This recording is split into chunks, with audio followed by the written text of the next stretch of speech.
Welcome to Will of Fire Stories. There are worlds ruled by gods. And then there are anomalies they cannot control.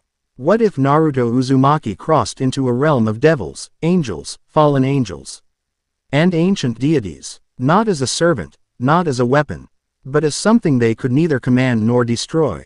As Chakra defies divine law, every faction makes the same choice. Not to fight him, but to bind him through queens. This is not a story of conquest. This is the story of a shinobi who became the balance of the gods themselves. Chapter 1.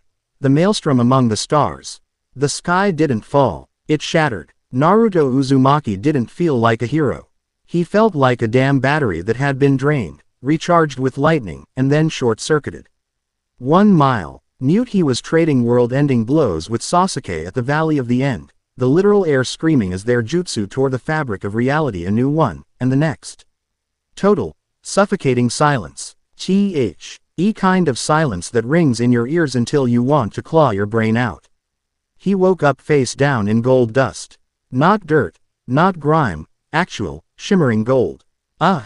Son of a. Naruto groaned, his voice sounding like he'd swallowed a sandpaper smoothie. He pushed himself up, his muscles screaming in a symphony of agony.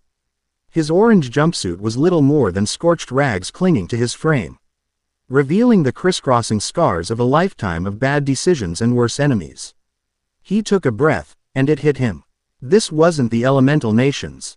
The air here didn't taste like salt or pine, it tasted like ozone.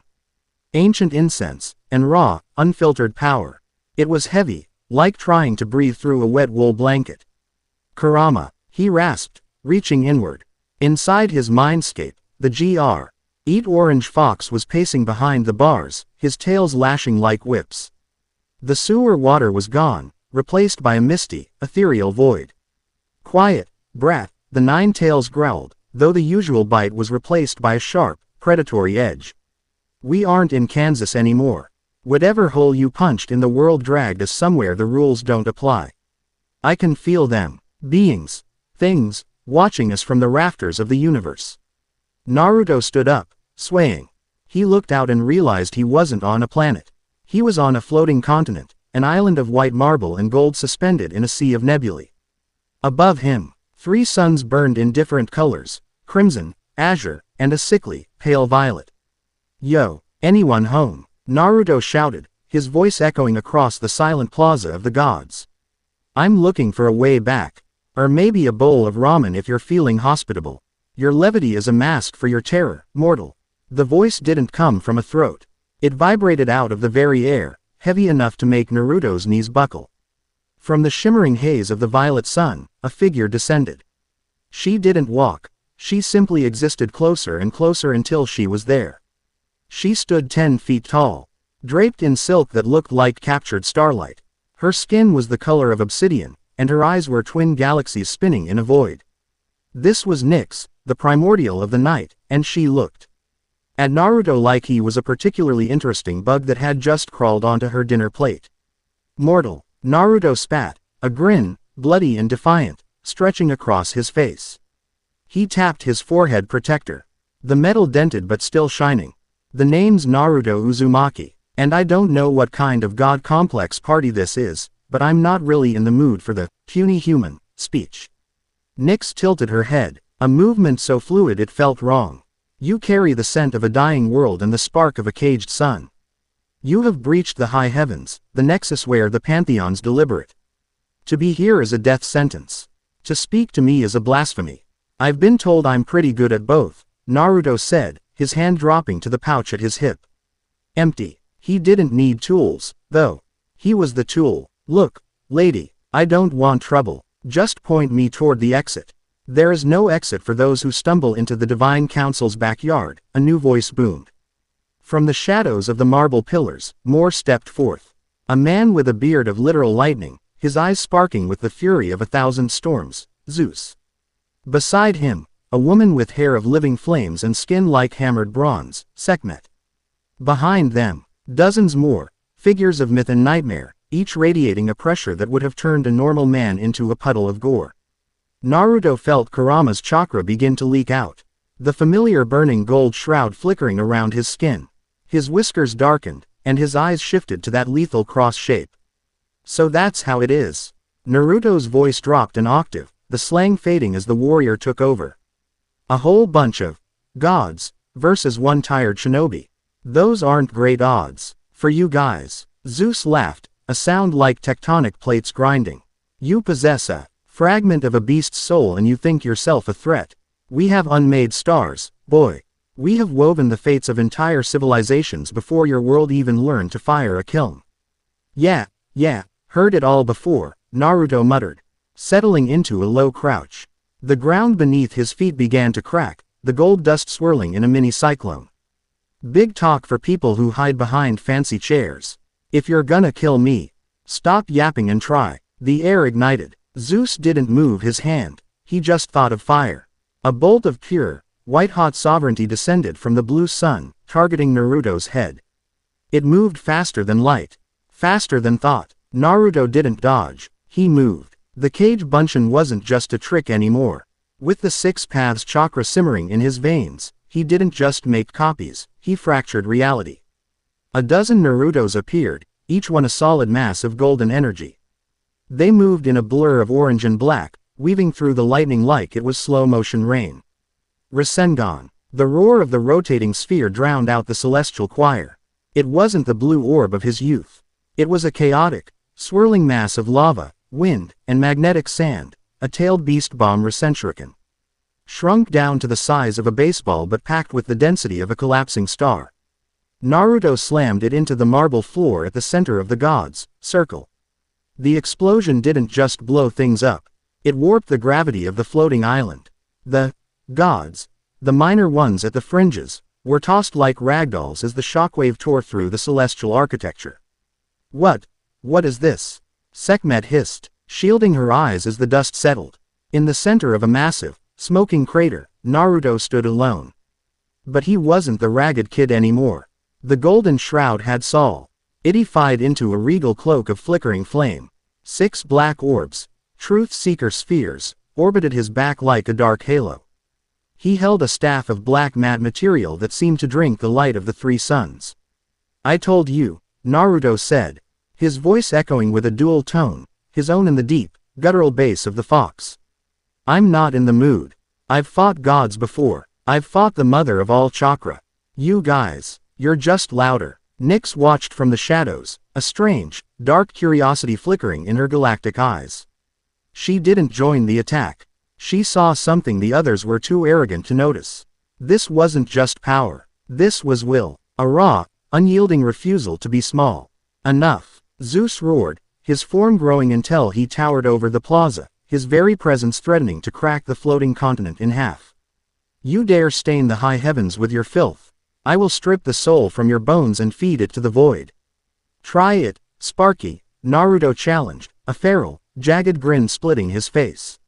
I've got 9 friends in my head, and they're all dying to meet you. He lunged. The first god war had begun not with a prayer, but with a fist. Naruto punched upward, his fists encased in the chakra of the 4 tails. The impact with Zeus's lightning shield created a shockwave that blew the clouds off the neighboring islands. As the gods converged, Naruto felt something he hadn't felt in a long time. Not fear, not duty. He felt the thrill. If this world wanted to treat him like an intruder, he'd show them what happens when you kick a hornet's nest. He wasn't just a ninja anymore. He was the maelstrom, and he was going to turn this high heaven upside down until he found a way home, or until there were no thrones left to sit on. Behind him, Nyx licked her lips, her shadow lengthening across the battlefield. Interesting, she whispered to the void. Perhaps the heavens needed a bit of chaos to liven up the eternity. Naruto's laugh rang out over the sound of breaking divinity. He was outnumbered 1,000 to 1, stranded in a realm of legends, and his only weapon was his own stubborn soul. He liked those odds. End of Chapter 1. Chapter 2. The Midnight Bargain. The Golden Plaza was no longer a sanctuary, it was a slaughterhouse of ego. Naruto moved like a flicker of lightning through a forest of titans. He wasn't just fighting, he was dancing on the edge of a razor. Every time Zeus swung his thunderbolt, the air ionized with enough voltage to turn a city to ash, but Naruto was already gone, leaving only a shimmering golden afterimage. Is that all you got? Naruto yelled, skidding across the marble, his boots sparking. He ducked under a sweep of Sekhmet's flaming khopesh, the heat singeing the tips of his hair. I've had training sessions with a pervy hermit that were tougher than this. Quote, arrogant worm, Sekhmet roared, her feline features contorting in a mask of divine rage. She lunged, her body blurring into a streak of predatory fire. Naruto didn't blink. He slammed his palms into the ground. Earth style. Triple golem. The gold-dusted floor heaved. 3 massive obsidian giants, reinforced with 6 paths chakra, erupted from the crust. They didn't just block Sekhmet. They tackled her midair, the sheer mass of the chakra-infused stone pinning the goddess of war to the crumbling masonry. But Zeus was losing his patience. The azure sun above turned dark as he funneled its radiation into his palm. You toys of clay will not save you, mortal. Die in the light of the first storm. The sky opened up. A pillar of white fire, thick as a mountain, descended toward Naruto. It was a conceptual attack. It didn't just hit the body, it targeted the existence of the victim. Naruto, move, Kurama bellowed within his mind. That's not just chakra, it's the law. If that touches us, we get erased from the timeline. I know. Naruto gritted his teeth. He couldn't dodge this one. The area of effect was too wide. He looked at the truth-seeker orbs orbiting him. Let's see if these things work on laws, too. He raised his hand, and the 6 black spheres rushed forward, flattening out into a single, translucent black shield. The white fire slammed into the barrier. The sound was deafening, a high-pitched shriek of 2 fundamental forces of the universe trying to occupy the same space. Naruto felt his arm bones groan under the pressure. His feet sank into the solid gold floor as the island vibrated under the weight of the strike. Come on. Just a little more. With a guttural scream, Naruto twisted the shield. He didn't just block the blast, he refracted it. The white pillar of lightning bent at a 45-degree angle, screaming away from him and slamming directly into the grand colonnade of the Olympian wing. The massive marble pillars, standing since the dawn of time, vaporized instantly. Silence fell over the plaza. The gods stared at the ruin of their architecture. No one had ever deflected a direct strike from the king of the heavens. Zeus stepped forward, his beard smoking with uncontained electricity. You are no mere human. What are you? Naruto stood up straight, wiping a smudge of blood from his chin. His golden cloak flickered, the orange glow deepening into a fierce, bloody crimson as he tapped further into the fox's malice. I told you. I'm Naruto Uzumaki, and I'm the guy who's gonna wreck this place if you don't start talking sense. He is the bridge. A cool, silk-like voice drifted through the tension. Nyx stepped out from the shadows of a standing archway. She looked untouched by the chaos, her dark gown flowing like ink in water. The other gods recoiled slightly, even Zeus looked at her with a flicker of unease. Nyx was older than the thrones they sat upon. The bridge, Sekhmet spat, hauling herself out of the rubble of the golems. He is a cockroach that needs to be crushed. No, Nyx said, her gaze fixed on Naruto. He is a vessel of the primal balance. Ari's the life force of a world that refused to die. Look at his soul, it isn't a single flame. It's a roar. She walked toward Naruto, her steps silent. The truth-seeker orbs hissed as she approached. But Naruto held up a hand to still them. He sensed something different about her.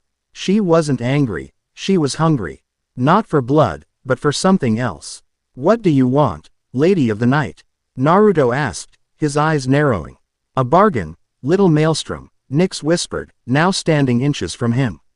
She was taller, forcing him to look up into that swirling abyss of her eyes. The council want you dead because you represent a variable they cannot control. But I find control boring. I'm listening, Naruto said, though his muscles remained coiled.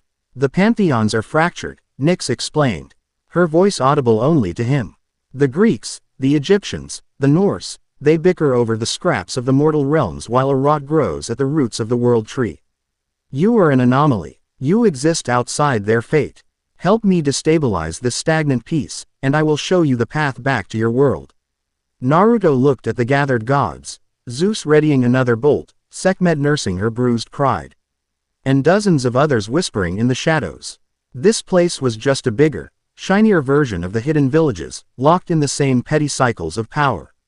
And if I refuse? Naruto asked. Nyx leaned in closer, the scent of cold rain and old parchment washing over him. Then Zeus will eventually stop playing with his food, and he will call the Great Silence. Even your fox cannot survive the erasure of the void. You are a long way from home, Naruto. You need an ally who knows where the traps are laid. Naruto looked inward. What do you think, Kurama? She's a snake, the fox grumbled. But she's a snake that knows the way out of the pit. We play along for now. If she tries to swallow us, we'll rip our way out of her throat. Naruto turned back to Nyx and offered a sharp, dangerous grin. I've never been much for politics, but I'm great at breaking things. If you're the one holding the map, I guess we're in business. Nyx smiled, and for a moment, the violet sun flickered. She turned to the gathered gods, her voice ringing out with supreme authority. This mortal is now under the protection of the House of Night. Any strike against him is a declaration of war against the primordials. Zeus's face turned a bruised purple. You would protect this interloper. Over your own kin. Nyx laughed, a cold, melodic sound. I was here when the first RK of your heaven was a mere ember in the dark, Zeus. Do not speak to me of kin. The boy stays. He will be housed in the obsidian spire. Naruto looked at the angry, glowing eyes of the gods around him. He knew this wasn't peace. It was a stay of execution. He had just stepped out of one war and into another, one where the stakes were written in the stars. As Nyx led him away from the ruined plaza, she whispered, by the way, Naruto. You should know, you aren't the only interloper who has arrived lately. But you are the only one who survived the first 5 minutes. Naruto's heart hammered against his ribs. Others, from my world, perhaps, Nyx said enigmatically. But for now, rest. Tomorrow, we begin the work of tearing down the sky. Naruto looked back at the 3 suns, his mind racing. He was in a world of gods. A pawn in a game he didn't understand, but as he felt the weight of the truth-seeker orbs at his back, he felt a surge of familiar resolve. Get ready, guys, he whispered to the wind. Because the Uzumaki style is about to go universal. End of Chapter 2. Chapter 3. The Vestal of the Void. The obsidian spire didn't just sit on the landscape, it pierced it like a jagged needle of frozen shadow. Inside, the walls weren't stone. They were mirrors of polished midnight that reflected Naruto's tired face back at him from 1,000 angles. Rest, she says, Naruto muttered, pacing the length of a balcony that overlooked a sea of silver clouds. How am I supposed to rest when I'm surrounded by people who can blow up a moon with a sneeze? You've survived worse, brat, Kurama's voice echoed. More grounded now, but the lady in the stars wasn't lying. This place is a pressure cooker. Every one of those gods is a fountain of energy, but it's stagnant. They're bored, and a bored god is a sadistic one. Yeah, well, I'm not staying for the entertainment, Naruto said, leaning his elbows on the railing. He felt the cold air whip through his torn jumpsuit. He missed the smell of burnt ramen and the damp humidity of the hidden leaf. Here, everything was too clean. Too perfect. The spire is drafty this time of the eon. I apologize for the discomfort. Naruto spun around, his hand instinctively reaching for a kunai that wasn't there. Standing in the center of the room was a woman who looked like she was carved from moonlight. Her hair was a waterfall of white silk, falling past her waist. And her eyes were a soft, glowing amber. She wore robes of white and gold that trailed on the floor, but unlike the other gods, she didn't radiate arrogance. She radiated loneliness. Who are you? Naruto asked, his body tense. Another one of Nyx's friends. I am Hestia, she said softly, bowing her head. And I am no one's friend here. I am the keeper of the hearth. The one who ensures the fires of this realm do not go out. But you brought a different kind of fire today. Naruto relaxed slightly, though he didn't drop his guard. Hestia, I've heard that name. You're one of the big ones, right? Zeus's sister. I am, she replied, walking toward the balcony with a grace that made the air feel warmer. But in this realm, power is measured by how much you take. I prefer to give, which makes me quite invisible to my siblings. She stopped beside him, looking out at the violet sun. They are afraid of you, Naruto. Not because you are strong. Though you are formidable, but because you are unwritten. You don't belong to the fates of this world. I get that a lot. Naruto cracked a small, weary smile. So, did you come here to warn me or just to see the freak show? Hestia turned to him, her amber eyes searching his face. I came to offer you the one thing Nyx will not. Truth. Nyx wants to use you as a scalpel to bleed the other pantheons. She wants a war so she can reclaim the throne of the primordials. She doesn't care if you survive the surgery. Naruto sighed, looking up at the azure sun. I figured, nobody does anything for free around here. But she's the only one offering me a way back. Do you have a better idea? Hestia reached out, her fingers hovering just inches from Naruto's chest, right over where the seal was hidden. The way back is a lie. Your world and this one are separated by the Great Divide. To cross it, you need the heart of the world tree, Yggdrasil. And that is guarded by the Norse, who are Kuri. NTLY sharpening their axes for your head. Naruto's eyes hardened. Then I guess I'm going to Scandinavia. Or whatever they call it here. It's not that simple, Hestia whispered, her voice trembling slightly. Zeus has called a great hunt. They've invited the champions of every faction, the Valkyries, the Einherjar, the Sekhmet Guard, to hunt you down as a sport. To prove that mortals cannot defy the divine. A hunt. Naruto let out a short, dry laugh. He cracked his knuckles, the sound like gunshots in the quiet room. Man, they really don't learn. I've been hunted by an organization of S-rank criminals since I was 12. I've been hunted by the literal ghost of a clan patriarch. If they want a chase, I'll give 'em one they'll never forget. Suddenly, the spire groaned. A massive shadow eclipsed the suns. Naruto looked up to see a fleet of silver chariots pulled by winged horses, circling the tower. Leading them was a man in golden armor, his bow drawn, an arrow of pure light aimed directly at Naruto's heart. Apollo. The hunt has begun early, Hestia gasped, backing away. Naruto, you must run. Run. Naruto's golden shroud flared to life, his eyes turning into the deadly slits of the sage. I don't run. That's just not my way. He looked at Hestia, seeing the genuine fear in her eyes. She wasn't like the others. She actually cared. Hey, Hestia, thanks for the heads up. Stay low, okay, this is about to get messy. Before she could respond, Naruto vaulted over the railing. He didn't fall, he flew. Using the Truth Seeker orbs as platforms, he leapt through the air, losing the distance between the spire and the lead chariot in a heartbeat. You're in my neighborhood now, sunshine. Naruto yelled. Apollo's eyes widened as the prey lunged at him. He released the arrow, but Naruto caught it with his bare hand, the 6 paths chakra neutralizing the divine light. With a roar, Naruto swung his other fist, encased in a shroud of blue steam, the 7th gate's influence bleeding through his chakra. Hirudora. The concentrated air pressure hit the golden chariot like a nuclear warhead. The winged horses screamed as they were blown back into the nebulae, and Apollo was sent spiraling toward the marble islands below like a falling star. Naruto landed on a floating bridge, his breathing heavy but steady. He looked around. The sky was filled with warriors, gods, and monsters, all converging on his position. From the shadows of the spire, Nyx watched with a smirk.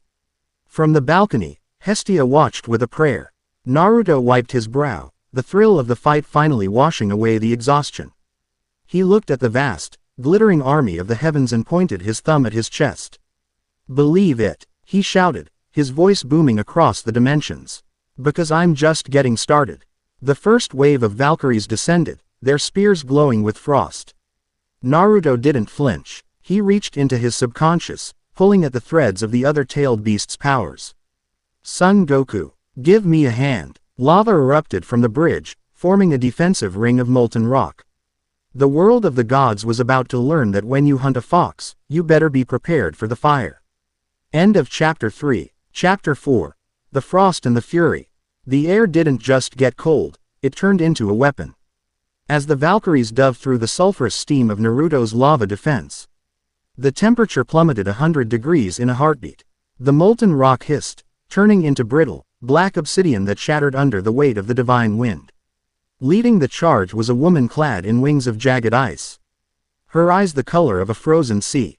This wasn't a minor deity. This was Freya, the queen of the Valkyries, and she looked like she wanted Naruto's head on a silver platter. "You've caused quite a stir, little son," Freya shouted, her voice cutting through the roar of the battlefield. She raised a sword that pulsed with the light of the northern lights. "The All-Fa. Thayer wants to know what kind of creature bleeds gold. I've come to collect." Naruto skidded back on the slick bridge, his heels digging into the marble. "The All-Father? You mean Odin? Tell him if he wants to talk. He can come down here himself. I'm tired of dealing with the help." Freya's jaw tightened. "The help is about to put you on ice." She swung her blade, and a wave of absolute zero energy tore across the bridge. It wasn't just cold, it was the concept of stillness. Anything it touched didn't just freeze, it stopped existing in time. Naruto didn't wait to see if his cloak could handle it. He slammed his hands together. Boil release. Unrivaled strength. Steam exploded from Naruto's pores, his body temperature skyrocketing as the five tails chakra surged through his veins. He moved so fast the air cracked like a whip. He bypassed the wave of ice and appeared directly in Freya's blind spot, his fist cocked back and glowing with a pressurized white mist. "Eat this." The punch landed against Freya's ice shield with the force of a tectonic shift. The shockwave blew the surrounding Valkyries out of the sky, their wings snapping like glass. Freya was sent skidding back, her boots carving deep grooves into the bridge. Her expression shifting from arrogance to genuine shock. "That heat," she hissed, rubbing her numb arm. "That isn't magic. It's physical. Raw biology. It's called hard work, lady." Naruto shouted, already forming a massive resenshuriken in his right hand. The wind around him began to scream, the blades of the jutsu slicing through the very atoms of the air. "Now, are we gonna keep doing this, or can we skip to the part where you tell me where the world tree is?" "The tree," Freya laughed, a cold, brittle sound. "You think you can just walk into Yggdrasil? It is the spine of the multiverse.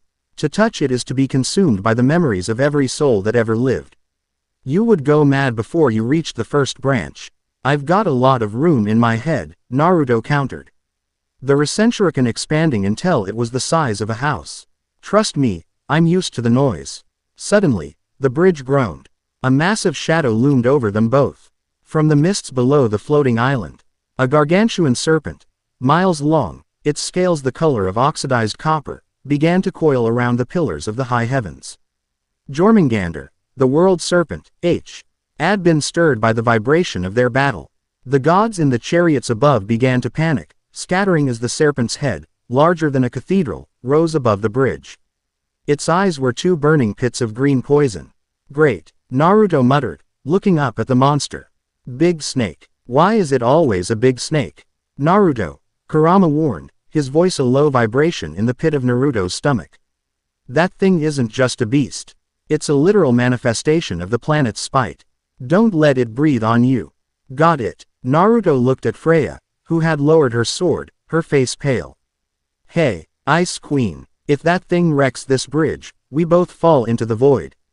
"Truce for 5 minutes." Freya looked at the serpent, then back at the golden boy with the defiant eyes. She let out a frustrated growl. "Fine, but after the beast dies, your head is mine. Whatever helps you sleep at night." Naruto yelled. He leapt into the air, the truth seeker orbs forming a staircase beneath his feet. He reached the level of the serpent's snout and began to weave his hands in a blur of motion. Multi-size jutsu. Super expansion. Using the chakra of the Chome, Naruto didn't just grow, he manifest. A colossal avatar of pure golden light, the Kurama mode in its full, three-headed, six-armed glory. The golden fox towered over the bridge, matching the serpent's scale. The gods above watched in stunned silence. Even Zeus, watching from his high balcony, felt a bead of sweat roll down his temple. This wasn't a mortal, this was a walking disaster. The golden fox lunged, its 6 arms grabbing the serpent's neck. The two titans slammed into the side of the floating continent, the impact sending tremors through the entire realm of the gods. Naruto, perched atop the fox's head, channeled the power of the one tail. Magnet release. Resensengoku. He slammed a massive, sand-encrusted orb into the serpent's skull. Upon impact, the seal expanded, black markings spreading across the monster's scales, paralyzing its nervous system with the weight of a mountain. The serpent let out a final, world-shaking hiss before its head slumped against the marble, unconscious but alive. Naruto dispelled the avatar, landing softly back on the bridge next to a stunned Freya. He was breathing hard, the golden glow of his cloak dimmed slightly, but his eyes were still sharp. "There," Naruto said, wiping his brow. "One giant snake, dealt with. Now, about that tree." Freya looked at him, her icy exterior finally cracking. She saw the exhaustion in his posture, the scars on his arms, and the sheer, ridiculous kindness in his expression. No god she knew would have bothered to save her or the bridge, they would have just let the world burn and rebuilt it later. "You are a fool, Naruto Uzumaki," she said, her voice softer now. Almost a whisper. She sheathed her sword, a magnificent, loud-mouthed fool. She reached into her bodice and pulled out a small, glowing shard of blue crystal. "This is a fragment of the Bifrost. It won't get you to the heart of the tree, but it will get you past the first gate of Asgard. Go before Zeus decides to stop watching and starts acting." Naruto took the shard, his fingers brushing hers. The warmth of his chakra seemed to startle her, a flush of color rising to her pale cheeks. "Thanks, Freya," Naruto said, giving her that classic, toothy grin that had won over demons and dictators alike. "I owe you one. Just don't die," she snapped, turning her back to him as her wings flared. It would be embarrassing to have saved a corpse. She took to the sky, leading her remaining Valkyries away. Naruto watched her go, then looked at the blue shard in his hand. "Asgard, huh," Naruto muttered. "Hope they have better food than the Greeks." "Doubtful," Kurama chimed in. "But they'll definitely have better fights. Move out, brat. The air is starting to smell like thunder again." Naruto nodded, squeezed the shard, and vanished in a flash of blue light, leaving the ruins of the high heavens behind. The hunt was far from over, but the fox was no longer just running, he was hunting back. End of Chapter 4. Chapter 5. The Meat Hall of the Macabre. The Bifrost wasn't a bridge. It was a meat grinder made of light. Naruto felt every atom of his body being pulled through a straw and then spat out into a blizzard. He landed hard, his knees cracking against a floor of rough-hewn timber that smelled of old blood and spilled ale. The blue shard in his hand disintegrated into dust, its magic spent. "Welcome to Valhalla, kid. Hope you brought a thirst, 'cause the local brew is a real killer." Naruto looked up, his eyes stinging from the sudden transition. He wasn't in a golden palace anymore. He was in a hall so vast the ceiling was lost in a fog of smoke and roasting meat. Thousands of warriors, the Einherjar, sat at tables that stretched for miles, hacking at haunches of meat with rusted daggers and roaring songs of slaughter. At the head of the central table, sat a man who made Zeus look like a pampered prince. He was missing an eye, replaced by a void that seemed to pull the light from the room. His remaining eye was a piercing, icy blue that held the weight of a billion deaths.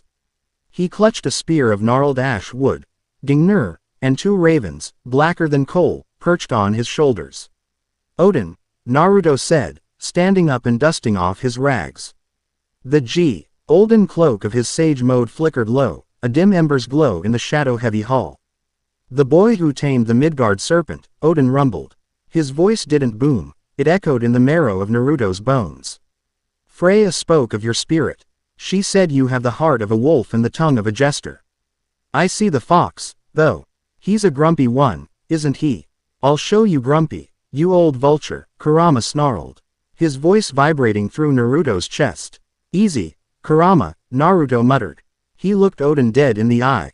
"I'm not here for the meat or the stories. I need the heart of the tree. I'm going home." The hall went silent. Thousands of undead warriors stopped their drinking. The only sound was the crackle of the massive fire pits. Odin leaned forward, his ravens taking flight and circling Naruto like vultures. "Home. You think the world tree is a door. It is the source. To enter the heart is to step into the loom of existence. You would be unraveled. Your memories, your will of it would all become just another thread in the tapestry."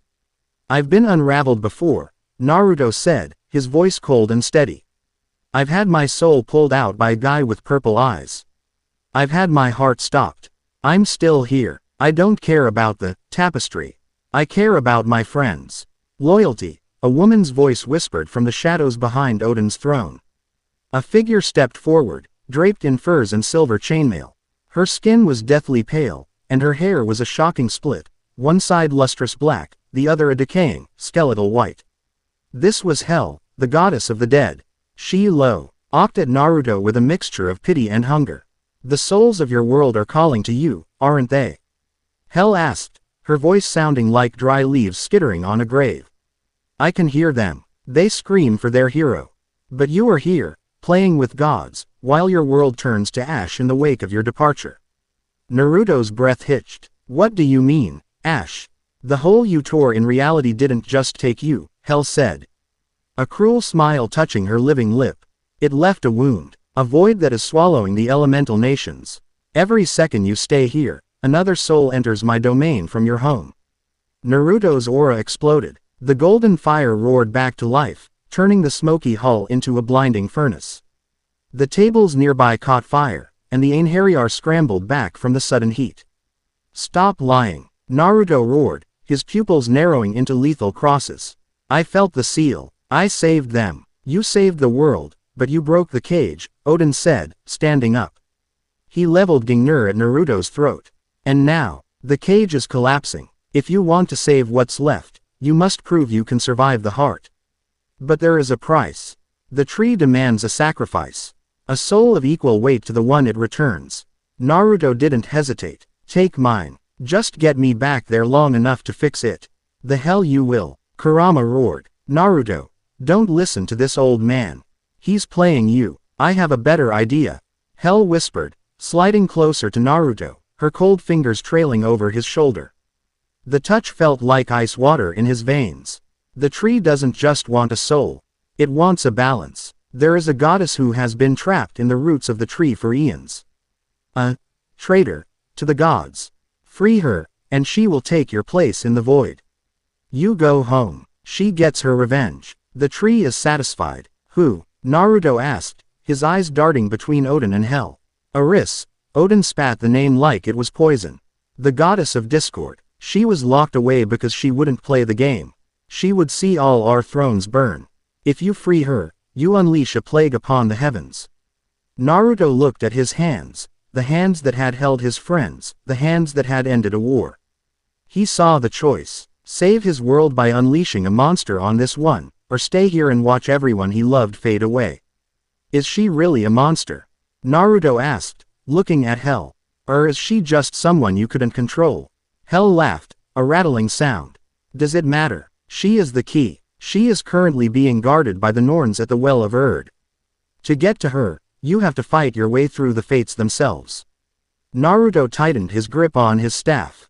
He looked at Odin, who was watching him with a grim curiosity. I don't like gods, Naruto said, his voice low and dangerous. You guys treat people like chess pieces. You sit up here and watch the world bleed while you drink your mead. If freeing this Eris lady wrecks your party, then maybe the party needs to end. Odin narrowed his one eye. You are choosing a path of ruin, boy. I'm choosing my family, Naruto corrected. He turned his back on the All-Father, his golden cloak billowing like a cape of sunfire. Tell the Norns to get ready.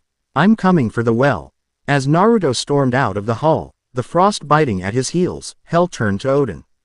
He will do it, won't he? Yes, Odin whispered, his grip tightening on his spear. And when he does, the stars will bleed. But he is right about one thing, daughter. The party is over. Outside, the blizzard roared, but Naruto didn't feel the cold. He felt the fire of 1,000 suns in his gut. He had a world to save, a goddess to break out of prison, and a Nine-Tails who was already plotting how to bite the head off the next god they met. Hang on, Sakura, Kakashi, everyone, Naruto whispered into the wind. The Hokage is coming home. And he's bringing some discord with him. End of Chapter 5. Chapter 6. The Well of Broken Threads. The roots of Yggdrasil weren't wood. They were petrified veins of pure, pulsating reality. Naruto descended into the Well of Erd, leaving the screaming blizzards of Asgard behind for a place where the air felt like liquid static. Every step he took on the crystalline roots echoed with the voices of people he hadn't thought of in years. Haku's whispers, Jiraiya's boisterous laugh, Neji's final breath. The well was a place where time didn't flow. It cooled. At the base of the great tree, 3 women sat around a basin of water that glowed with a sickly, silver light. They weren't old, and they weren't young, they were constant. The Norns. They were busy weaving a tapestry that seemed to stretch into infinity, their fingers moving with a mechanical, terrifying precision. The anomaly has arrived, the first Norn, Erd, said without looking up. Her voice sounded like the grinding of tectonic plates. He seeks the spark of chaos, the second, Verdandi, added. He thinks his will is his own. He does not see the scissors, the third, Skuld, whispered, snipping a golden thread that fell into the dark water and vanished. Naruto stopped 10 feet from them, his truth-seeker orbs humming a low, dissonant chord. I'm not here for a fortune cookie. I'm here for a risk. Hand her over and maybe I won't have to break your pond. The 3 sisters stopped their weaving in perfect unison. They turned their heads, their faces completely blank, no eyes. No mouths, just smooth, porcelain skin. Aris is the rot in the root, Erd said. She is the discord that prevents the perfect song. To free her is to invite the end of all things, including your precious home. Liar. Naruto spat, his golden shroud flaring with a jagged, aggressive edge. Odin and Hel said she's the only way to balance the tree. You gods just don't like anyone who messes with your perfect song. Well, newsflash. My life's been a mess since the day I was born, and I'm still standing. You are standing because we allow it, Skuld hissed. She flicked her wrist, and the silver water in the basin erupted. It didn't splash. It formed into thousands of razor-thin needles made of concentrated fate. They launched at Naruto, moving in patterns that defied physics, looping, teleporting, and homing in on his vital points. Naruto didn't hesitate. Sage art. Magnet release recentrican. He threw the spinning blade of sand and wind, but as it touched the needles, it didn't explode. It simply unraveled. The jutsu turned into harmless smoke and sparks. Naruto's eyes widened. Your power is a weave, Naruto Uzumaki, Verdandi explained, her voice echoing in his skull. And we are the weavers. We can undo any thread you attempt to sew into this world. Naruto, get back, Kurama roared. They aren't attacking your body. They're attacking your history. If those needles hit you, they'll delete the memories of how to use chakra. Naruto executed a frantic backflip, the needles grazing his cloak and stripping away the golden energy wherever they touched. He felt a sudden, terrifying emptiness. For a split second, he forgot how to make a shadow clone. He gasped, cold sweat breaking out on his forehead. You can't win by fighting us, the Norns said in unison. We are the past, the present, and the inevitable. Naruto landed on a thick root, his breathing heavy. He looked at his hands. They were shaking. The Norns were right. As long as he played by the rules of this world's reality, he was just a bug in their web. Fine, Naruto growled, his gaze dropping to the dark, pulsing root beneath his feet. If I can't fight the weavers, I'll just have to burn the loom. He closed his eyes, reaching deep, deeper than the sage mode, deeper than the tailed beasts. He reached for the raw, chaotic core of the Uzumaki lineage, the Ealing prowess that defied logic and the stubbornness that defied gods. Kurama, give me everything. Not just your chakra. Give me your rage. The 9 tails didn't argue. A massive surge of dark, boiling energy flooded Naruto's system. His golden cloak turned into a terrifying, ink-black armor with glowing crimson lines. The truth-seeker orbs began to vibrate so hard they tore holes in the air. You want to talk about fate? Naruto's voice was now a chorus of 1,000 demons. My fate was to be a monster. My fate was to die alone in a gutter. I broke that fate with my own 2 hands. He slammed his fists into the root of the world tree. Sealing art. Phantom Dragon 9 consuming seals. Massive, spectral dragons of purple chakra erupted from the ground, but they didn't attack the Norns. They bit into the root itself, draining the very essence of the tree. Naruto was literally eating the source of the gods' power. The Norns screamed, a sound of tearing metal. The tapestry they were weaving began to catch fire, the threads turning to ash. Stop. You are killing the universe. Erd shrieked, her porcelain face cracking. I'm just changing the channel. Naruto roared, with a final, violent heave. The root beneath the well shattered. From the abyss below, a woman shot upward like a bolt of dark lightning. She was covered in chains made of celestial bronze, her hair a wild mane of golden red. And her eyes, when they snapped open, were the color of a dying star. Eris, the goddess of discord, was free. She didn't wait. She looked at the Norns, smiled a smile that promised a million years of misery, and snapped her fingers. The Norns' loom exploded into a billion splinters. The sisters vanished into the mist, their hold on reality broken. Eris turned to Naruto, who was slumped on one knee, his black armor fading back to his ragged orange jumpsuit. He was coughing up blood, his body reeling from the strain of consuming the tree's energy. Well, Eris said, her voice like velvet dipped in acid. She walked over to him, the broken chains dragging behind her. She knelt down, lifting his chin with a single, sharp fingernail. A mortal with the guts to give the fates a lobotomy. I think I'm in love. Don't get ahead of yourself, Naruto wheezed, trying to stand. I freed you, now get me home. Save my world. Eris laughed, a chaotic, beautiful sound. Oh, I'll get you home, little hero. But first, we have to settle a debt. You didn't just free me, you gave me a taste of that delicious fox inside you. And I have a feeling the two of us are going to make this. High heaven, burn until the stars go out.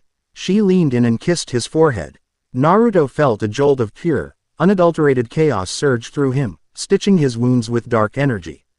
The hunt is over, Naruto, Eris whispered. The war of discord has begun. In the distance, the sound of 1,000 war horns erupted.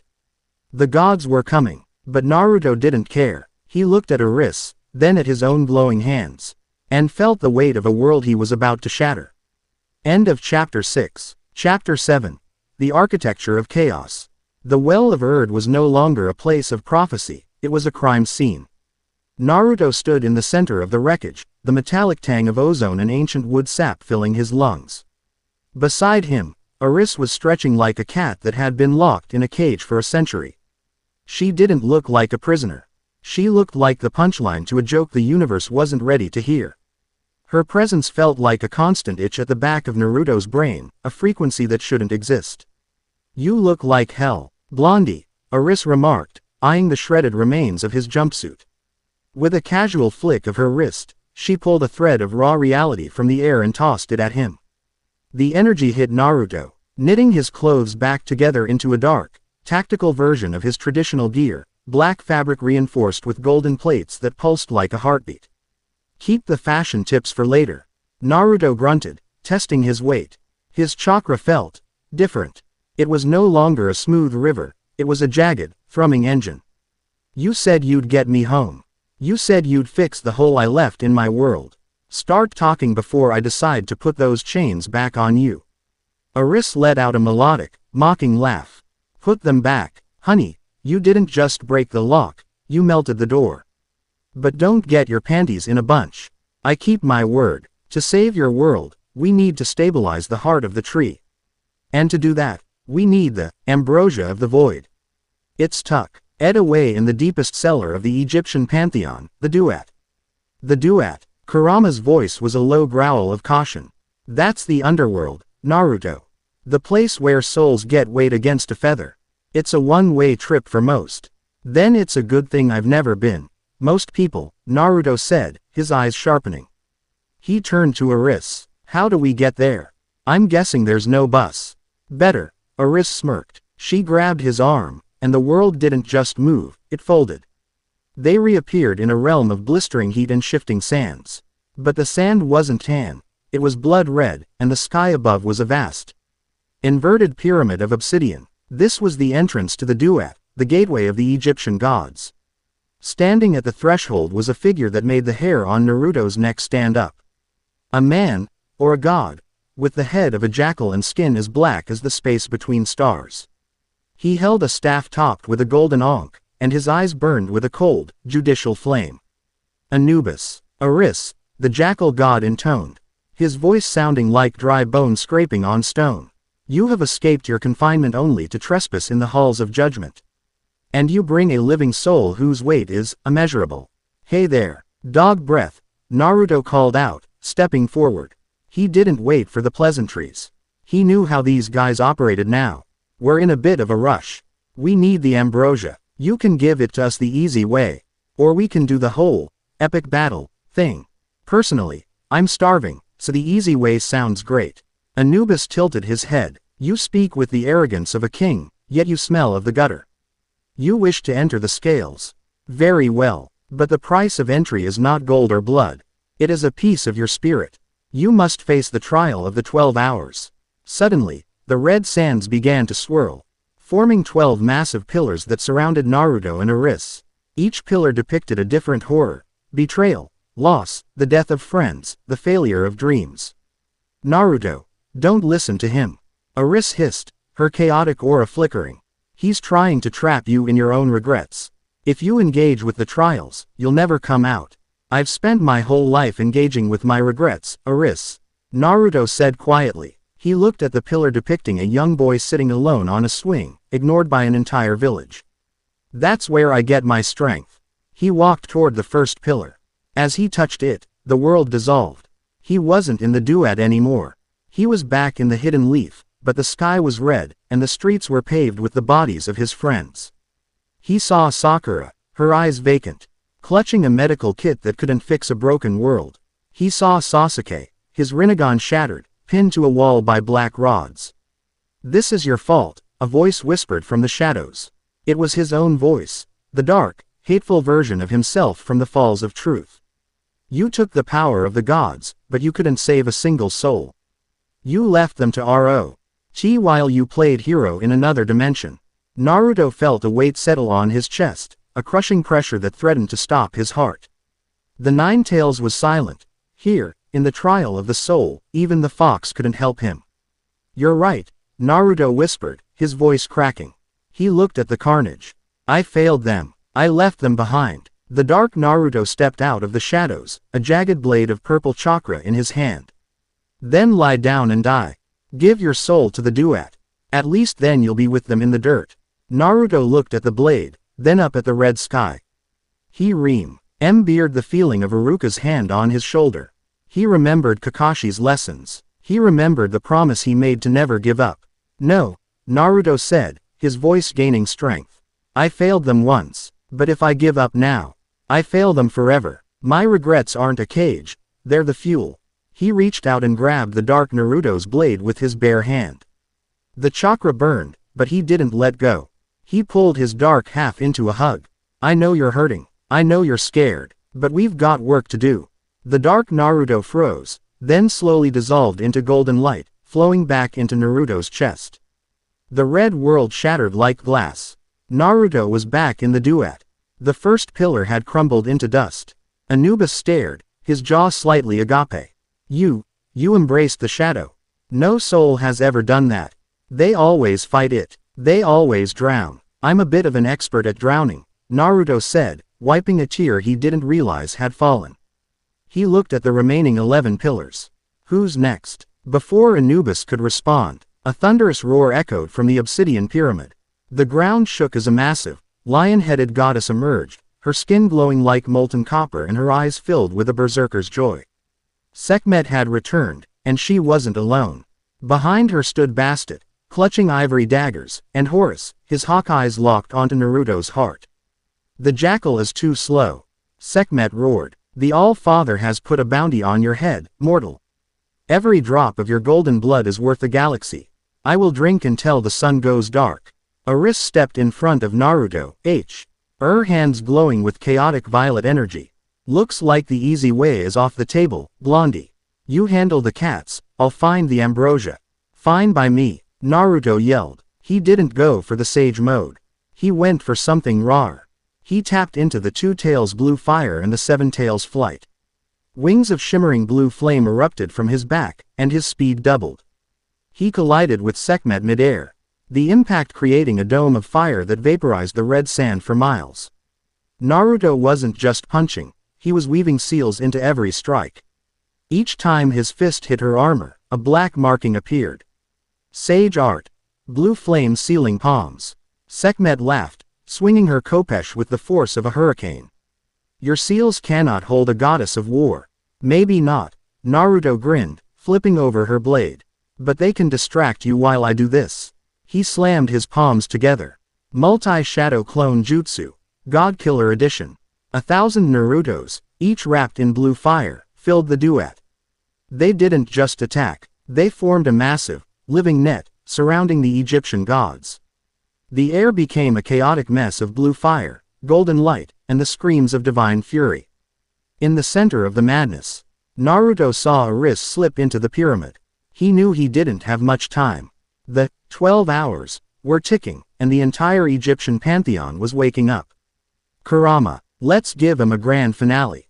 About damn time. The golden fox avatar manifested, but this time it was wreathed in blue fire and obsidian armor. It let out a roar that shook the very foundation of the underworld.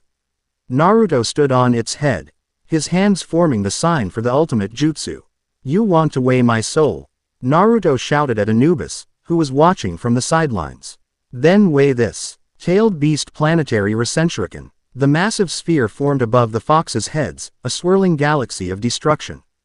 The duet itself seemed to groan under the weight of the technique. The Egyptian gods froze. They had spent eons dealing with the dead, but they had never seen something so violently alive.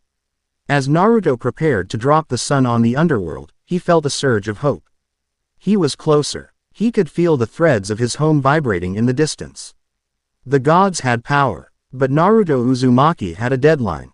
End of Chapter 7. Chapter 8. The Eclipse of the Duet. The tailed beast planetary recentricon didn't just explode. It collapsed the local reality. When Naruto slammed the swirling, multi-elemental star into the floor of the duet, the shockwave didn't move through the air, it moved through the soul. The obsidian pyramid of the Egyptian gods groaned, its ancient geometric perfections cracking as the sheer, chaotic output of the nine tails chakra fought against the stagnant laws of the underworld. What is this madness? Horus screamed, his hawk wings singed as he was tossed back by the gravitational wake. He is burning the very afterlife. Naruto didn't answer. He was a lure of motion at the center of the storm.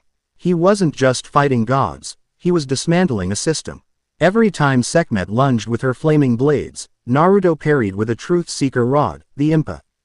Court sending sparks of divinity flying like shrapnel. Naruto, the girl, she's got it. Kurama's voice cut through the roar of the battle. From the shattered entrance of the pyramid, Aris emerged. In her hands, she clutched a jar of liquid void, ambrosia that shimmered with the colors of a bruised galaxy. She was covered in soot, her dress torn, but her eyes were manic with triumph. Got the juice, Blondie. Now let's blow this popsicle stand. Aris yelled, dodging a spray of ivory daggers from Bastet. Right behind you, Naruto shouted. He slammed his palms into the red sand. Sage art. Great mud wall of the abyss. A massive barrier of chakra-infused earth erupted between them and the Egyptian host, reinforced by the magnet release of the one tail. It wouldn't hold them forever, but it gave them the 5 seconds they needed. Aris grabbed Naruto's collar, and once again, the universe folded like a cheap map. They reappeared on a floating island made of white marble, drifting in a sea of violet fog.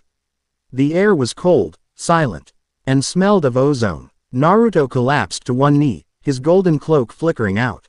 His skin was burnt in patches, and blood dripped from his knuckles. We make it. Naruto wheezed, looking at Aris. We're in the limbo between pantheons, Aris said, uncorking the jar. The smell of the ambrosia was intoxicating. It smelled like every dream Naruto had ever forgotten. The Greeks are hunting us. The Norse are pissed, and the Egyptians probably just put a cosmic hit on our souls. But yeah, we're alive. She sat down next to him, her chaotic energy softening for the first time. She dipped a finger into the ambrosia and traced a glowing purple seal on Naruto's chest, right over the spiral of his 4-symbol seal. The pain was instantaneous. Naruto arched his back, a silent scream tearing from his throat as the liquid void seeped into his chakra system. It felt like being filled with liquid lead and starlight at the same time. Easy, brat, Kurama roared within. It's stabilizing the link. The hole in our world. It's closing. Naruto saw visions, flickers of the hidden leaf. He saw Iruka sitting at Ichiraku, looking at an empty stool with a sad smile. He saw Kakashi standing on the Hokage rock, staring at the horizon. The ash hell had spoken of was receding. The world was holding together. It's working, Naruto whispered, his breath hitching. I can feel them. Don't get too misty-eyed, Aris said, her voice dropping its playful edge. She looked toward the violet fog. We have company, and this isn't a god you can just punch into a crater. From the mist stepped a woman who looked like she was made of the very fog itself. She wore a crown of silver willow branches, and her eyes were empty white pools. She carried no weapon, but the very ground beneath her feet withered and died. This was Persephone, queen of the underworld, but not the version from the flower myths. This was the Iron Queen, the one who ruled the silence of the grave.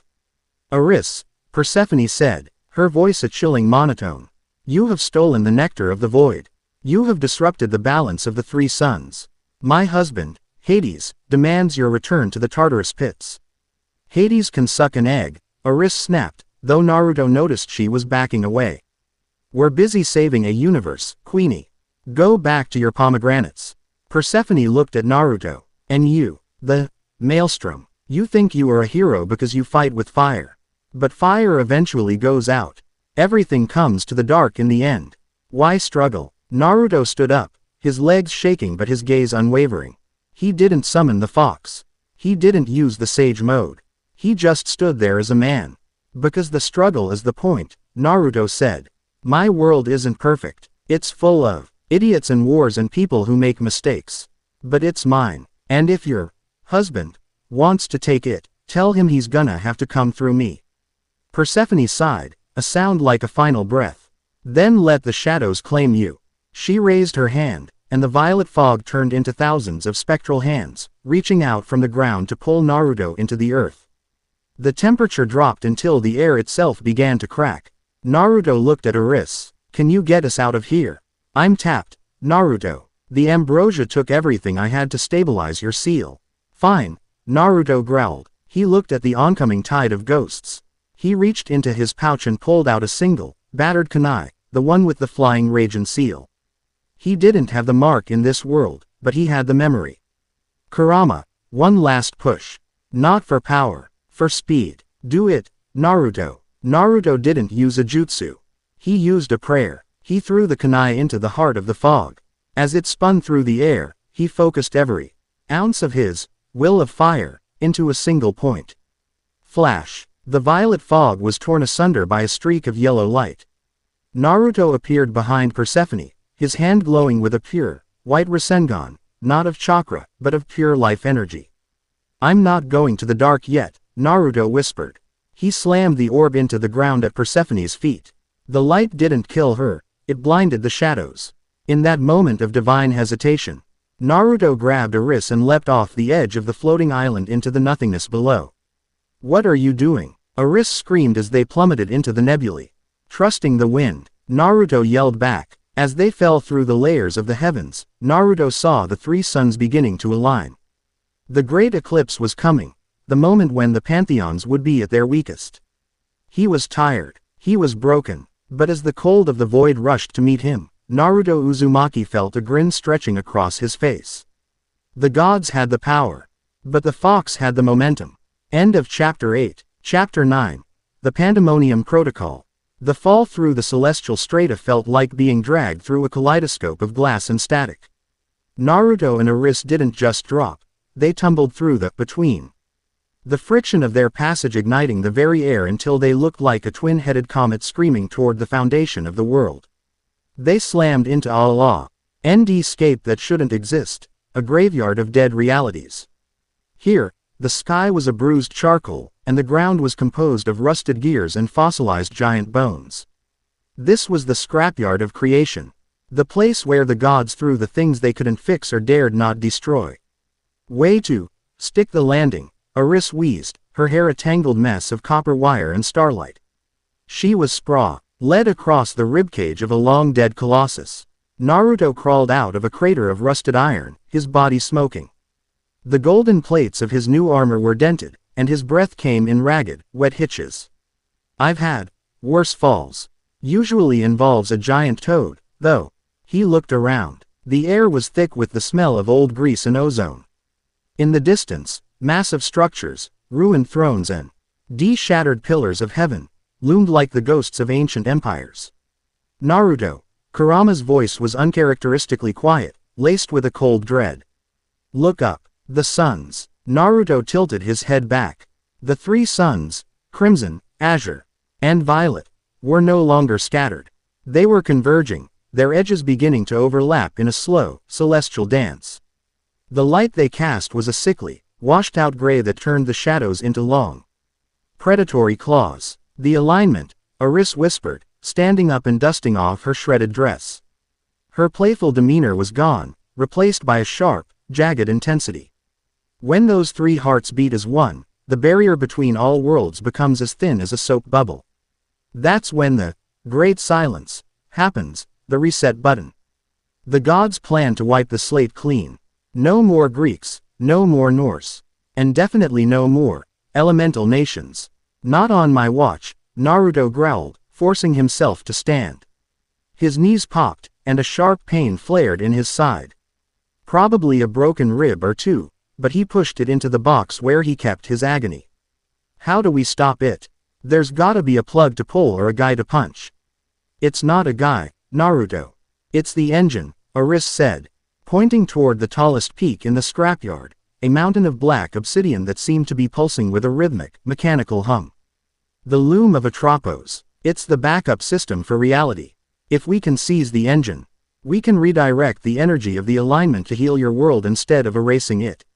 But there's a catch. There's always a catch, Naruto sighed, cracking his neck. The engine is guarded by the things the gods are actually afraid of. The erased. As if on cue, the shadows around them began to peel off the ground. They weren't ghosts or demons, they were, Bleedy. He's in the shape of men. Warriors from forgotten timelines, gods whose names had been scrubbed from history, and monsters that didn't fit the current narrative. They moved with a twitchy, unnatural speed, their faces flickering between different identities. One of them stepped forward. He wore the armor of a shinobi, but the village symbol on his forehead protector was a blank, silver void. He held a sword made of solidified sound. You do not belong in the trash, little fox, the erased shinobi said, his voice a distorted layering of 1,000 different tones. Go back to the light before the gray swallows you.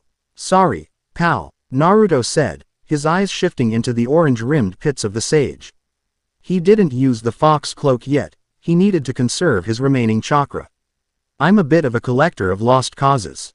And I'm not leaving until I get what I came for. The erased surged forward. The fight was unlike anything Naruto had ever experienced. These weren't enemies he could read with sensory perception. Their chakra signatures were constantly shifting, flickering in and out of existence. When he swung his staff, it passed through them like smoke, only for them to solidify a second later and land a blow that felt like a cold needle in his heart. They're attacking your concept. Aris yelled, her hands glowing with violet fire as she blasted a group of shadow beasts. If they touch you too much, the universe will forget you ever existed. Then I'll just have to be too loud to forget. Naruto roared. He slammed his hands together, but instead of the usual shadow clone hand sign, he formed a complex, multi-layered seal he had memorized from the Uzumaki scrolls during his training with Jiraiya. Uzumaki style. Sealing art, thousandfold memory anchor. Chakra chains erupted from Naruto's back, but they didn't lash out at the enemies. Instead, they slammed into the ground, anchoring Naruto to the very fabric of the scrapyard. He wasn't just standing there, he was demanding that reality recognize him. The golden glow of his sage mode intensified, turning into a blinding, solid pillar of light that pushed back the gray shadows. The erased shrieked as the sheer, realness of Naruto's presence burned them like acid. Kurama, now, let's give him a taste of the raw stuff. The Nine Tails didn't just provide chakra, he merged his consciousness entirely with Naruto's. The result wasn't the elegant, fiery avatar of the high heavens. It was something more primal. Naruto's skin turned a deep, burnt orange, and 9 spectral tails of pure, unrefined malice and hope whipped behind him. He looked like a god of the wild, a creature of the forest and the storm. Naruto moved. He didn't use jutsu, he used physics. Every punch shattered the glitches, turning them back into harmless bits of data. He tore through the army of the erased like a tidal wave through a sandcastle, heading straight for the obsidian mountain. As he reached the base of the peak, the air grew cold, colder than the blizzards of Asgard. Standing before the entrance to the engine was a figure that made Naruto stop in his tracks. The figure wore a tattered green flak jacket and had a shock of silver hair. A single red eye stared out from behind a mask. "Kakashi-sensei," Naruto whispered, his heart dropping into his stomach. "He isn't your teacher, Naruto," Aris warned, skidding to a halt beside him. "He's an erased version. What if that the universe decided was too dark to keep?" The erased Kakashi raised a hand, and the sound of 1,000 birds filled the graveyard, but the lightning wasn't blue. It was a jagged, weeping black. "You always were too loud, Naruto," the erased Kakashi said, his voice devoid of the warmth Naruto remembered. "In my world, you didn't become the hero. You became the sacrifice. And now, I'm going to make sure you stay one." The black Chidori shrieked, tearing the ground as the shadow teacher lunged. Naruto didn't move. Tears pricked the corners of his eyes. But his jaw was set like granite. He raised his hand, not to strike, but to catch the lightning. "I don't care what world you're from," Naruto said, the golden light of his soul clashing with the black lightning. "In every world, you're the guy who taught me to never give up on my comrades. And I'm not giving up on you, even if you're just a ghost." He squeezed the black lightning, energy shattering his gauntlet and searing his palm, but he didn't let go. He stepped in close, forehead to forehead with the shadow of his mentor. "I'm going to fix this, sensei. For all of us." With a surge of pure, unfiltered chakra, Naruto forced his own memories into the erased figure. He showed him the swing, the ramen, the war, and the smile of a boy who refused to be broken. The erased Kakashi froze, the black lightning flickering out. For a brief second, the red eye cleared, and a ghost of a smile touched the mask. "You really did grow up, didn't you?" The figure dissolved into white petals, blowing away in the gray wind. Naruto stood silent for a moment, his hand trembling. Then, he turned to the entrance of the engine. The three suns were almost touching now, forming a terrifying, tricolored eye in the sky. "Let's go, Aris," Naruto said, his voice flat and hard. "I've had enough of ghosts. It's time to kill a machine." They stepped into the obsidian mountain, the sound of the world's heart beating like a drum of war. The finale was approaching, and Naruto Uzumaki was done playing by the gods' rules. End of Chapter 9. Chapter 10. The Engine of Eternity. The IOR of the obsidian mountain wasn't stone. It was a cathedral of gears, cogs the size of cities grinding against one another with a sound that vibrated not in the ears, but in the soul. This was the loom of Atropos, the basement of reality where the Great Silence was currently being programmed. The air was thick with the smell of scorched copper and ancient dust. Every pulse of the machine sent a wave of gray energy rippling through the floor, making Naruto's skin crawl. "The engine is autonomous," Aris whispered, her voice uncharacteristically small. "It doesn't have a heart, Naruto. It has a directive, and right now, that directive is, delete everything." "It's worse than that," Kurama chimed in, his presence manifesting as a heavy weight in Naruto's gut. "The energy it's pulling, it's not just from this world. It's siphoning the life force from the elemental nations to fuel the reset. It's using your home as a battery to power its own funeral." Naruto's eyes burned with a cold, sapphire fire. He looked up. At the center of the chamber, suspended by chains of glowing logic, was a sphere of pure, blinding white light, the core. Above it, the roof of the mountain was open, showing the three suns finally locking into a perfect triangle. The alignment was complete. "So I just smashed the ball, right?" Naruto asked, his hands already glowing with the beginnings of a Rasengan. "If you smash it, the feedback loop will vaporize 3 galaxies, including yours," Aris said, grabbing his wrist. "You don't smash the engine. You hijack it. You have to infuse the core with a signature that isn't divine. You have to give it a human soul to process. But it'll try to eat you alive first." "I've been on the menu for a long time," Naruto grunted. He leapt, using the Truth Seeker orbs as stepping stones. Naruto vaulted toward the core.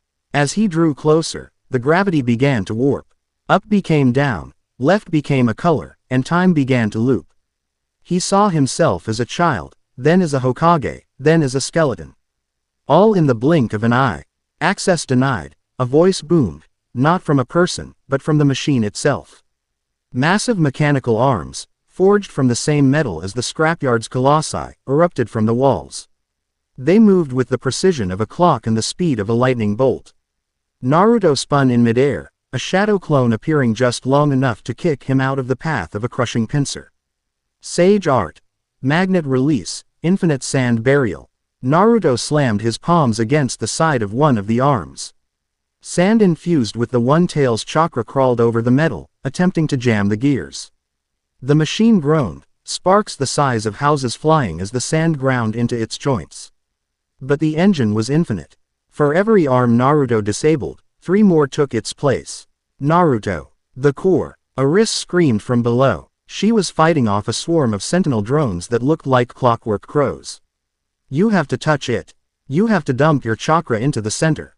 Naruto gritted his teeth, his golden shroud flaring to its absolute limit.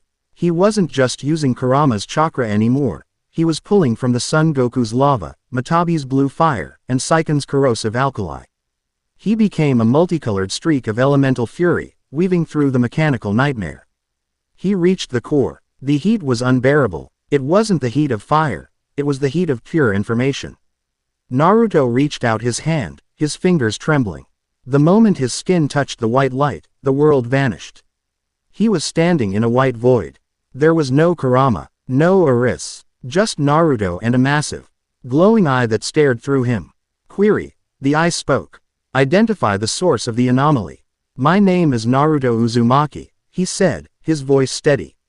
And I'm the guy who's stopping this reset. The reset is the law. The multiverse is cluttered. The threads are tangled. To preserve the weave, the loose ends must be trimmed. You are a loose end. I'm not a loose end, Naruto snarled. Stepping forward. I'm a person. And the people back home, the ones you're using as a battery, they aren't threads. They're lives. They have dreams, and they have mistakes, and they have the right to exist without some oversized toaster deciding their clutter. Emotion is a variable of decay. Logic requires purity. Then let's see how you handle my logic, Naruto said. He didn't attack the eye. He sat down. He closed his eyes and began to meditate.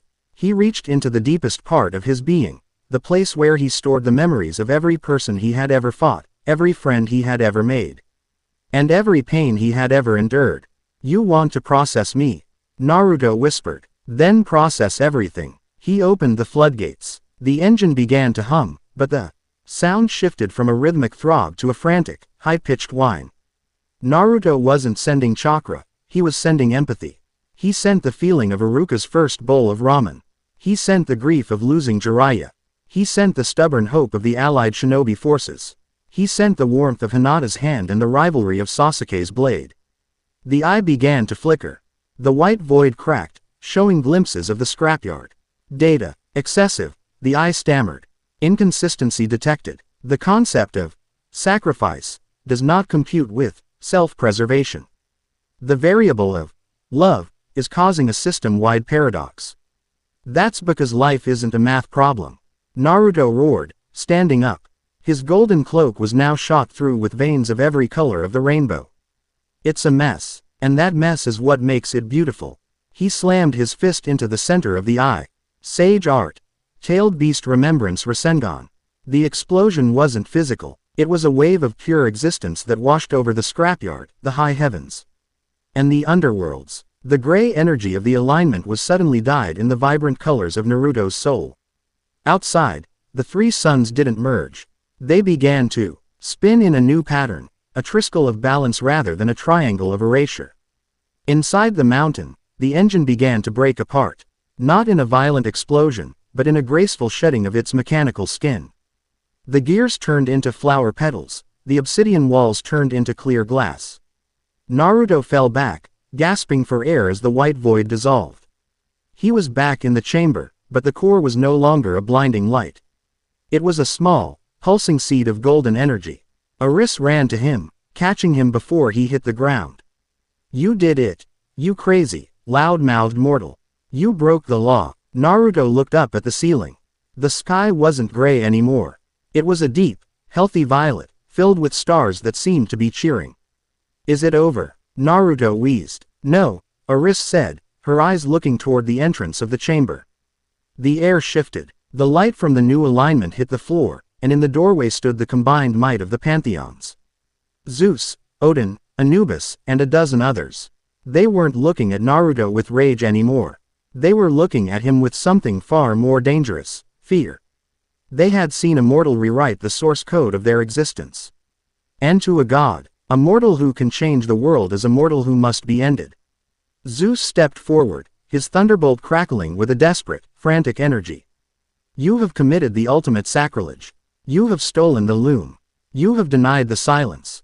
Naruto pushed himself off Aris, standing on shaky legs. He looked at the gathered gods of all factions, then at the golden seed in his hand. He gave them a tired, bloody grin. The silence is cancelled, Naruto said, his voice echoing through the new world. I think it's time we had a real conversation. But as the gods raised their weapons, a new portal opened behind Naruto. A portal that smelled of salt, pine, and home. Naruto. A voice called out from the rift. Naruto froze. He knew that voice. Sakura. The final choice was here. Go home and leave this world to the gods. Or stay and finish what he started.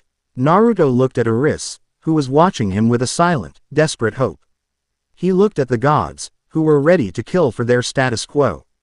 He made his decision. Kurama, Naruto whispered, ready for one last round. I thought you'd never ask, brat. Naruto didn't step into the portal. He turned to face the gods, the golden S.E.D. of the new world pulsing in his chest. I'm not done here yet, he shouted. Because the maelstrom is just getting started. End of Chapter 10. Chapter 11. The Protocol of the Unbound. The portal behind Naruto pulsed with the rhythmic heartbeat of Konoha, a siren song of home that smelled like rain on hot pavement and miso broth. He could see the blurred silhouette of Sakura Haruno reaching out, her eyes wide with a mix of terror and relief. But Naruto didn't step back. He didn't blink. He stood his ground as the portal flickered and died, the connection severed by the sheer density of the divine presence filling the chamber. The boy chooses a grave over a throne, Odin rumbled, his single eye tracking the golden seed pulsing in Naruto's hand. A tragic waste of a soul that could have been a son. I'm not picking a grave, Naruto said, his voice dropping into that low, gravelly register that signaled the end of diplomacy. I'm picking a side, and it isn't yours. The chamber erupted. Zeus didn't lead with a bolt. He led with a roar that shattered the newly formed glass walls of the mountain. He moved with the speed of a thought, his fist, wrapped in the conceptual weight of the sky, crashing into Naruto's guard. The impact sent a shockwave through the mountain's foundations, liquefying the floor into molten slag. Naruto skidded back, his boots melting into the ground. He wasn't just using the fox anymore. He was the conduit for the new alignment. The golden seed in his chest acted as a prism, taking the raw power of the three suns and refining it into something the gods had never tasted, human will. Aris, get the others, Naruto yelled, parrying a strike from Anubis's Ankh staff that tried to drain the life from his marrow. The others, Aris shouted, her hair wild, as she wove a shield of violet discord to deflect a volley of arrows from Artemis. What others, Blondie? We're a little outnumbered here. The ones who aren't jerks. Naruto roared. Hestia, Freya, if you're watching, now's the time to decide if you want to be puppets or queens. From the shadows of the broken pillars, a flash of white gold light signaled a shift. Hestia stepped forward, her tle amber eyes now burning with the ferocity of a stoked furnace. She didn't use a sword. She simply raised her hand, and the very heat of the room turned against the Olympians. The hearth is the heart of the home, brother, Hestia said. Her voice cutting through Zeus's thunder. And you have turned our home into a cage. No more. Beside her, a streak of blue frost signaled Freya's arrival, her Valkyries forming a defensive perimeter around Naruto. The All-Father has grown senile in his ivory tower, she spat, her blade singing as it met Odin's spear. It's time for a new winter. The battle line was drawn. It was the Upholders versus the Unbound. Naruto didn't waste the opening. He slammed his palms together, and for the first time, he didn't call on a specific tailed beast. He called on the idea of them. Sage art. Zenith Maelstrom. A massive, swirling vortex of white-hot chakra erupted from Naruto. It wasn't a Rasenshuriken, it was a storm. It carried the weight of the gravity he'd conquered in the duet. The cold of the Norse heights, and the raw chaos of Arissa's discord. The vortex expanded, dragging the gods into a chaotic center where their laws didn't work. Zeus found his lightning turning into harmless sparks. Anubis found the weight of his soul judgments rebounding onto his own conscience. Naruto moved through the eye of the storm like a ghost, his fists hitting with the force of collapsing stars. He reached Zeus, the king of gods, who was struggling to maintain his physical form in the face of Naruto's reality-warping presence. You are a mistake. Zeus hissed, his form flickering. A mortal cannot hold the seat of the engine. It will burn you to ash. Maybe, Naruto said, catching Zeus's wrist in a grip that cracked divine bone. But I've always been good at handling the heat. You guys spent eons looking down on us, playing with our lives like they were toys. You forgot one thing. Naruto's eyes glowed with a blinding, unified light, the Os pupils of the sage and the fox merged into a single, infinite point. We're the ones who made you, gods, by believing in you. And I've stopped believing. He punched Zeus square in the chest. It wasn't a physical blow. It was a spiritual eviction. The golden seed in Naruto's chest pulsed, and Zeus was launched out of the mountain, through the atmosphere, and into the cold dark of the void beyond the three suns. The silence that followed was deafening. The remaining, loyalist, gods froze. Their king was gone, not dead, but discarded, flung out of the narrative by a boy who refused to play his part. Odin lowered Gingnir, his gaze moving from Naruto to the shimmering sky. The thread, it's gone. You haven't just broken the cycle, boy. You've started a new one. Yeah, Naruto panted, his golden armor cracked and his body trembling from the strain. He looked at Hestia, Freya, and Eris, the goddesses who had stood by him. A cycle where we talk, where we build, where nobody gets deleted, because they don't fit the plan. Eris walked up to him, her chaotic energy humming a new, harmonious tune. She reached out and touched the golden seed in his chest. You really did it, Naruto. You built a faction out of thin air. A pantheon of the broken. It's a start, Naruto whispered. He looked at the spot where the portal to Konoha had been. The longing was still there, a sharp ache in his chest. But he saw the faces of the people in this world. The scared, the bored, the oppressed. He couldn't leave them yet. If he went home now, the vacuum he left would just be filled by the next tyrant with a crown. You're a glutton for punishment, you know that. Kurama chuckled, his voice echoing with a newfound respect. We finally win, and you decide to stay and do the paperwork. It's the job of a leader, Kurama.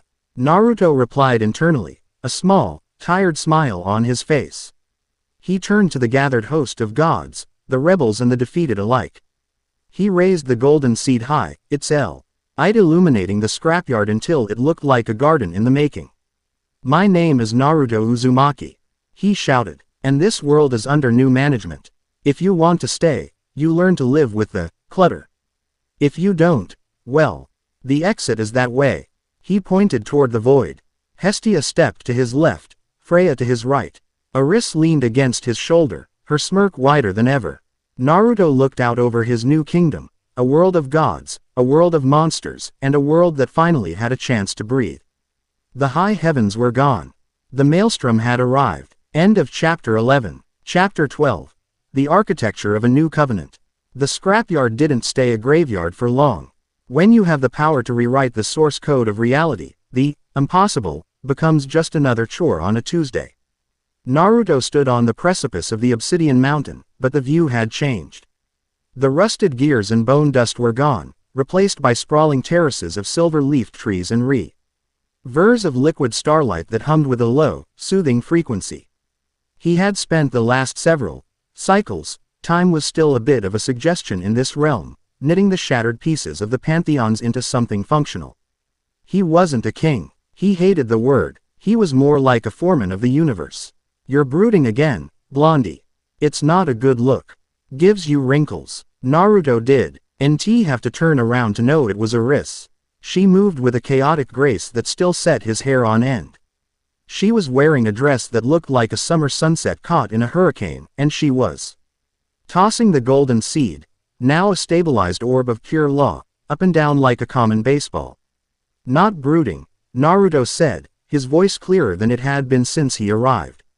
His new gear, a high cola, red-black cloak with golden flames licking the hem, fluttered in the artificial breeze.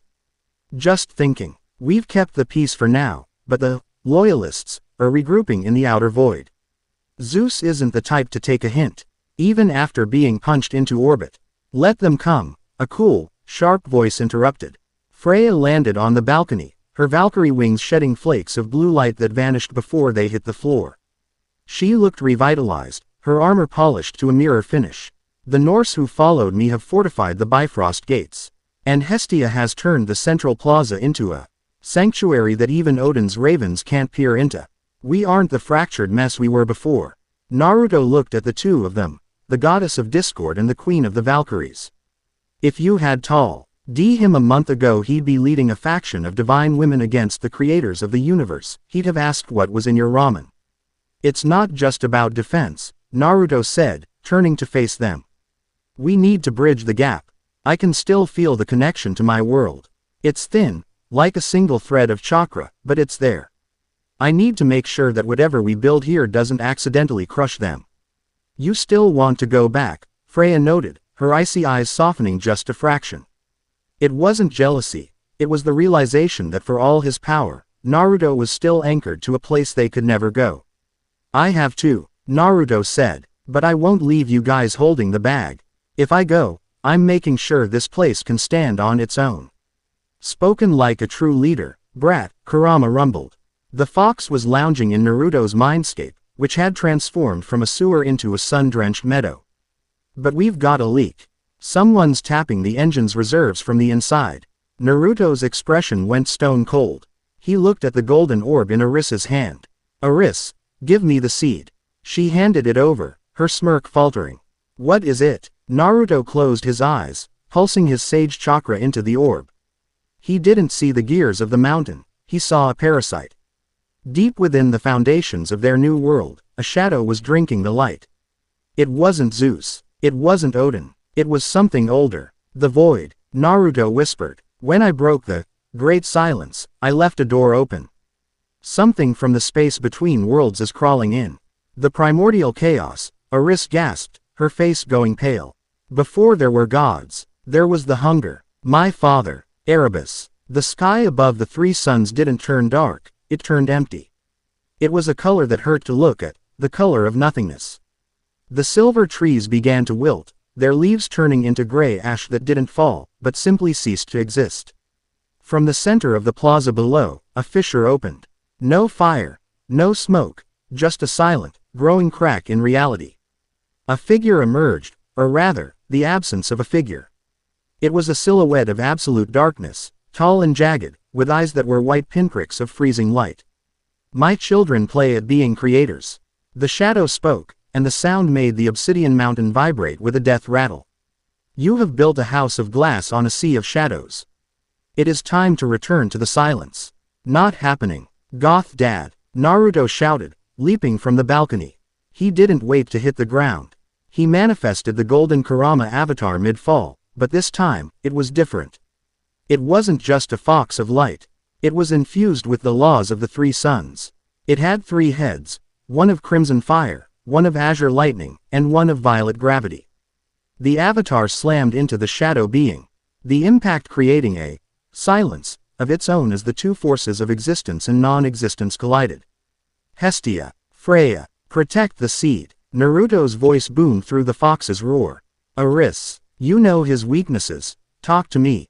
He doesn't have a weakness, Naruto. Aris yelled, flying alongside the avatar's head, her hands glowing with every ounce of discord she could muster. He's the vacuum. The more you fight him, the more he eats. Then I'll give him more than he can swallow. Naruto reached deep into the golden seed, pulling the energy of the new covenant into his own body. He felt his veins start to crack, the divine pressure threatening to turn his blood into steam. He wasn't just using chakra, he was using the hopes of the gods who had joined him. Sage art. Unity maelstrom. The three-headed fox began to spin, becoming a drill of pure, vibrant reality. Naruto didn't strike the shadow, he wrapped around it. He poured the memories of the people of Konoha, the bravery of the Valkyries, and the warmth of Hestia's hearth into the void. It was a battle of attrition. The shadow tried to erase Naruto, but Naruto kept writing himself back into existence faster than he could be deleted. You are just a man. The shadow hissed, its form flickering as the color of Naruto's soul began to stain its darkness. I'm the man who's gonna be Hokage. Naruto roared, his voice echoing across the dimensions. And a Hokage doesn't let his people get erased. With a final, violent surge, Naruto slammed the golden seed directly into the heart of the shadow. The resulting flash didn't blind. It enlightened. For a heartbeat, every being in the pantheon saw the truth, that the dark was only there to make the light look brighter. The shadow being didn't die, it was integrated. The vacuum was filled with the vibrant, messy life of the new world. The sky returned to its violet hue. The trees stood tall again. Naruto fell from the sky, the avatar dissolving into golden sparks. He hit the ground hard, the golden seed rolling away from his limp hand.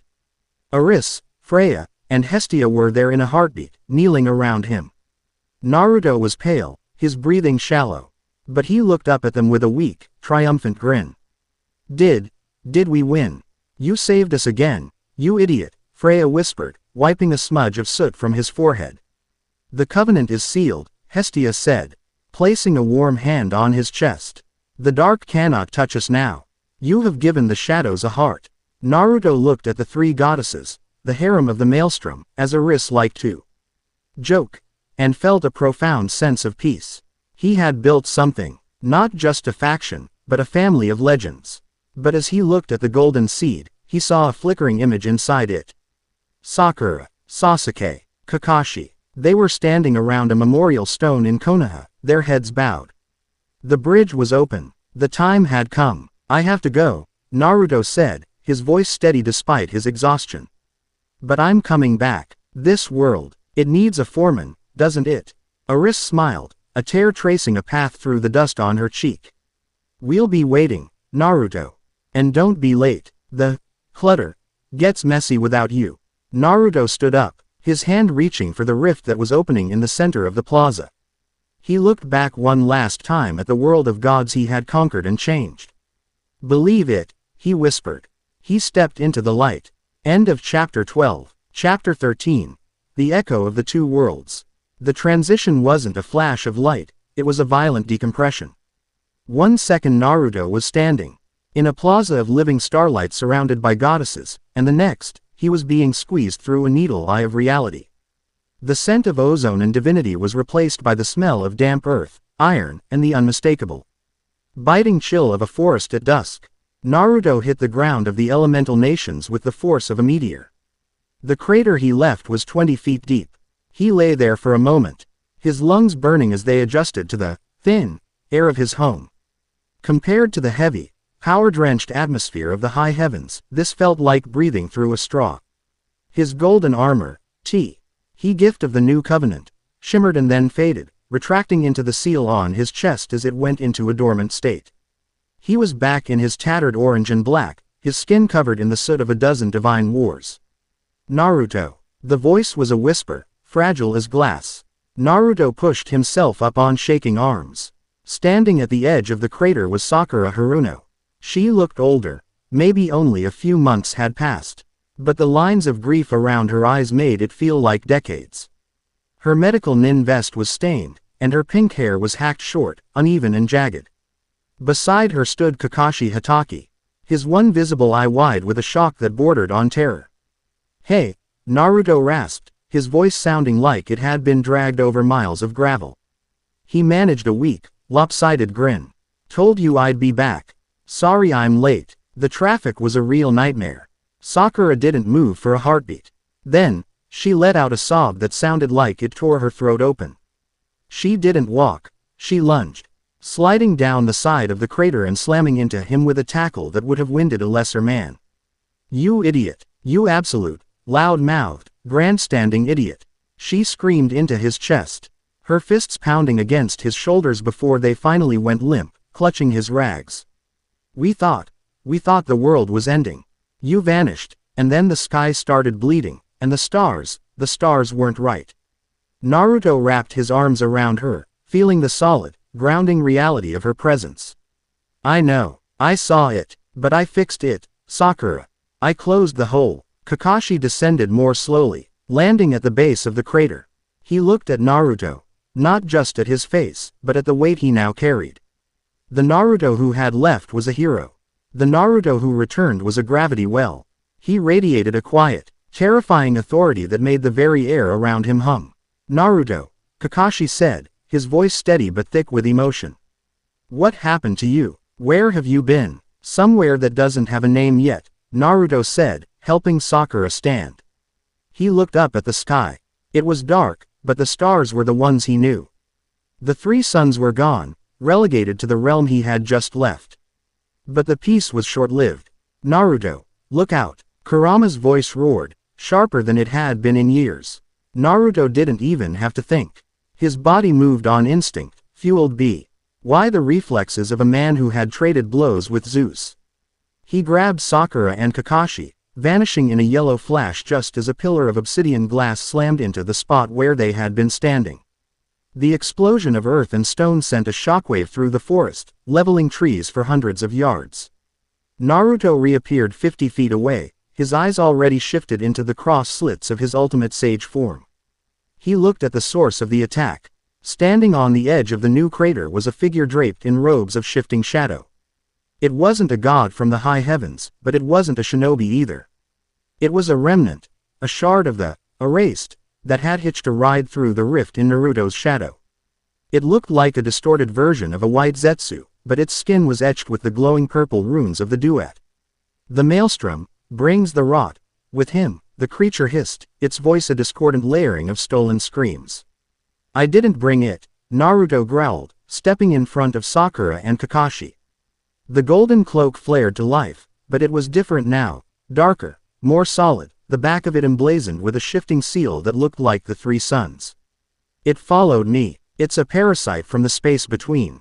Naruto, stay back, Sakura yelled, her hands glowing with green chakra. That thing, it's been appearing all over the nations since you left. We call them the Hallowed. Nothing we do kills them. Ninjutsu just passes through them. That's because they aren't made of chakra, Sakura, Naruto said, his hand reaching out. A truth seeker orb formed in his palm. But it began to spin and change shape, turning into a jagged blade of white gold energy. They're made of nothing. And you can't fight nothing with something. You have to fight it with everything. Naruto lunged. He didn't use a flashy jutsu. He moved with the terrifying efficiency of the unbound. He closed the gap in a nanosecond, his blade slicing through the Hallowed's chest. The creature didn't bleed, it unraveled. The purple runes shattering like glass. But as it died, it let out a high-pitched frequency that made Naruto's teeth ache. In the distance, across the horizon of the land of fire, dozens of purple pillars of light erupted into the sky. There's more of them, Kakashi whispered, his Sharingan spinning frantically. Dozens, hundreds. They're appearing in every hidden village simultaneously. Naruto looked at his hands. He realized the truth. By stabilizing the engine in the other world, he had saved the multiverse, but he had also turned himself into a beacon. The hunger he had fought in the scrapyard now knew the way to the elemental nations. I brought the war home, Naruto whispered, the weight of his new crown suddenly feeling like a mountain. No, Sakura said, stepping up beside him.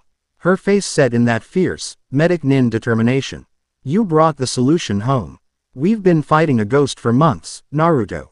Now we have someone who can actually hit it. Naruto looked at her, then at Kakashi, and then further, toward the feeling of the goddesses he had left behind.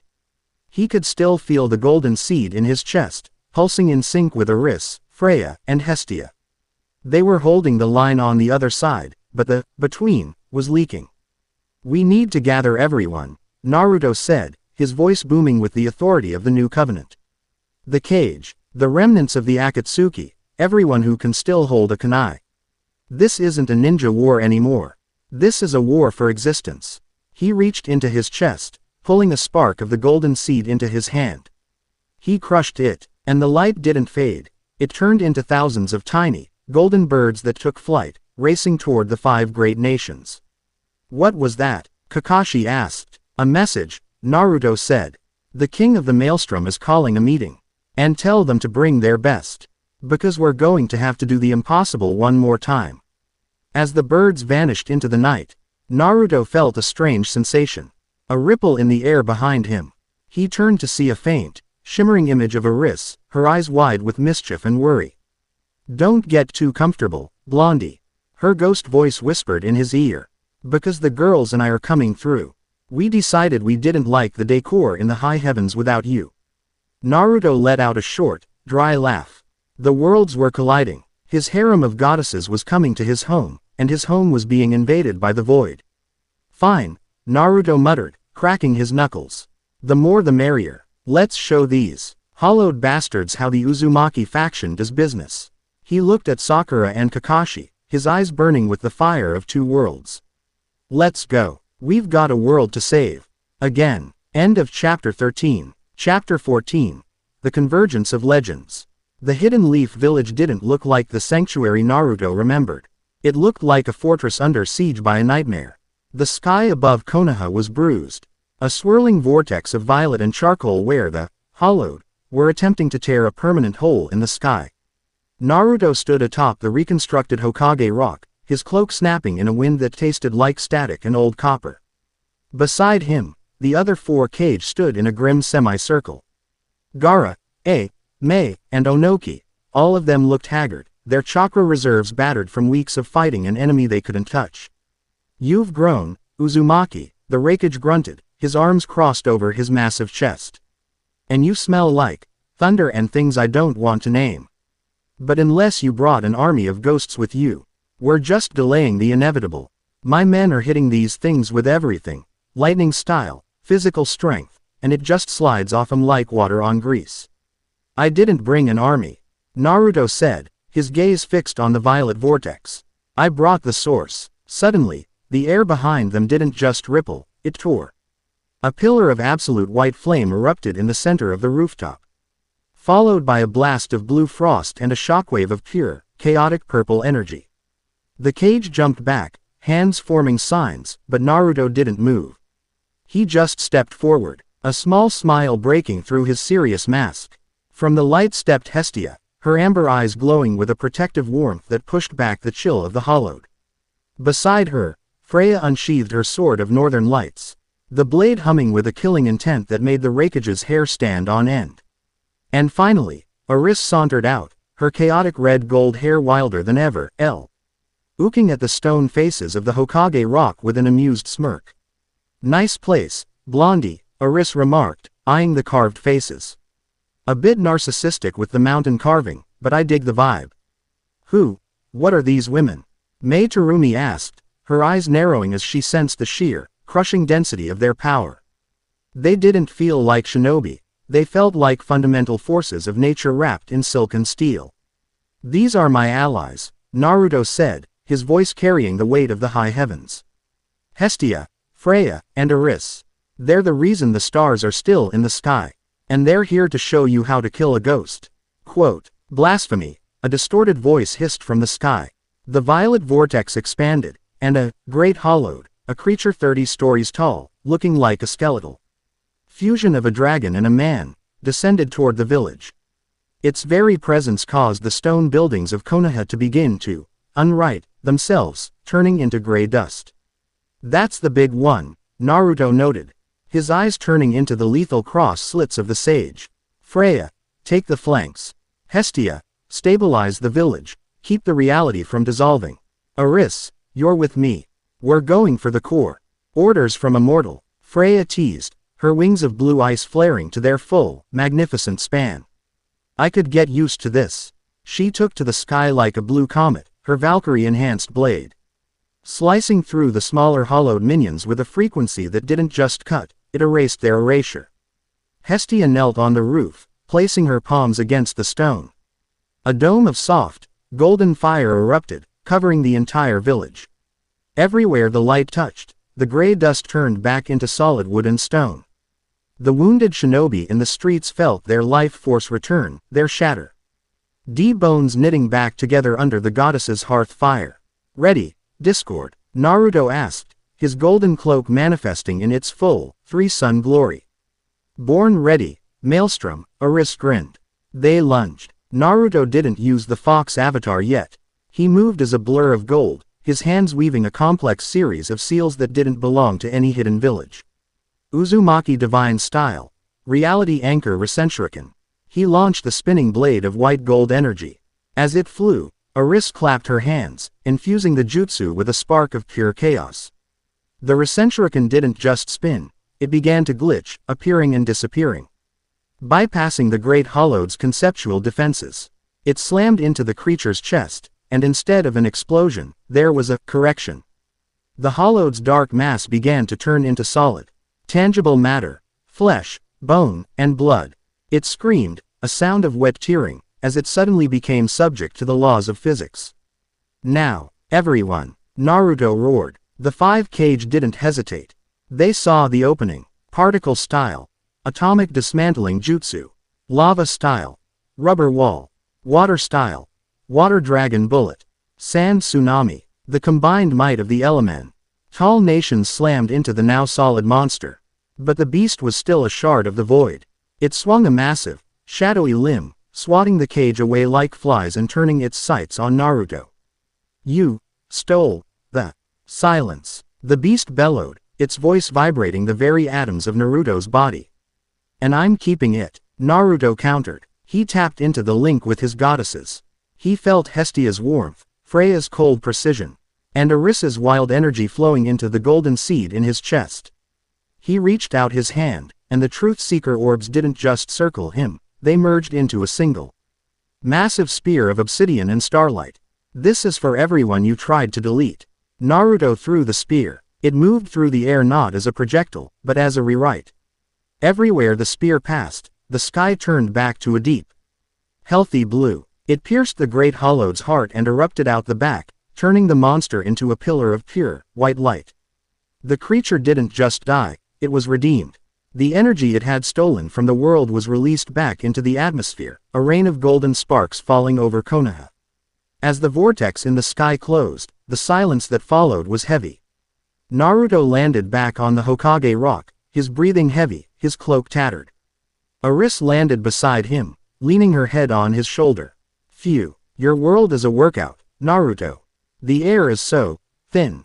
Like drinking diet chaos. The five Kage approached, their expressions a mix of awe and deep, soul-shaking realization.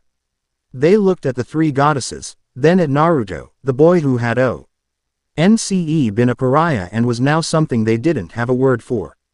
Naruto, Gaara said, his voice soft. The war, is it over? The invasion is, Naruto said, looking at the shimmering horizon. But the worlds are still touching. We can't go back to how things were. The gods know we're here now. And my friends here, they aren't going back to being statues in a temple. He looked at Aris, Freya, and Hestia. They were more than a harem, they were a new foundation. A bridge between the mortal and the divine. We need to build a new council, Naruto declared, his voice echoing over the recovering village. One that includes both worlds. We're going to make sure that no one, god or man, ever has to face the silence alone again.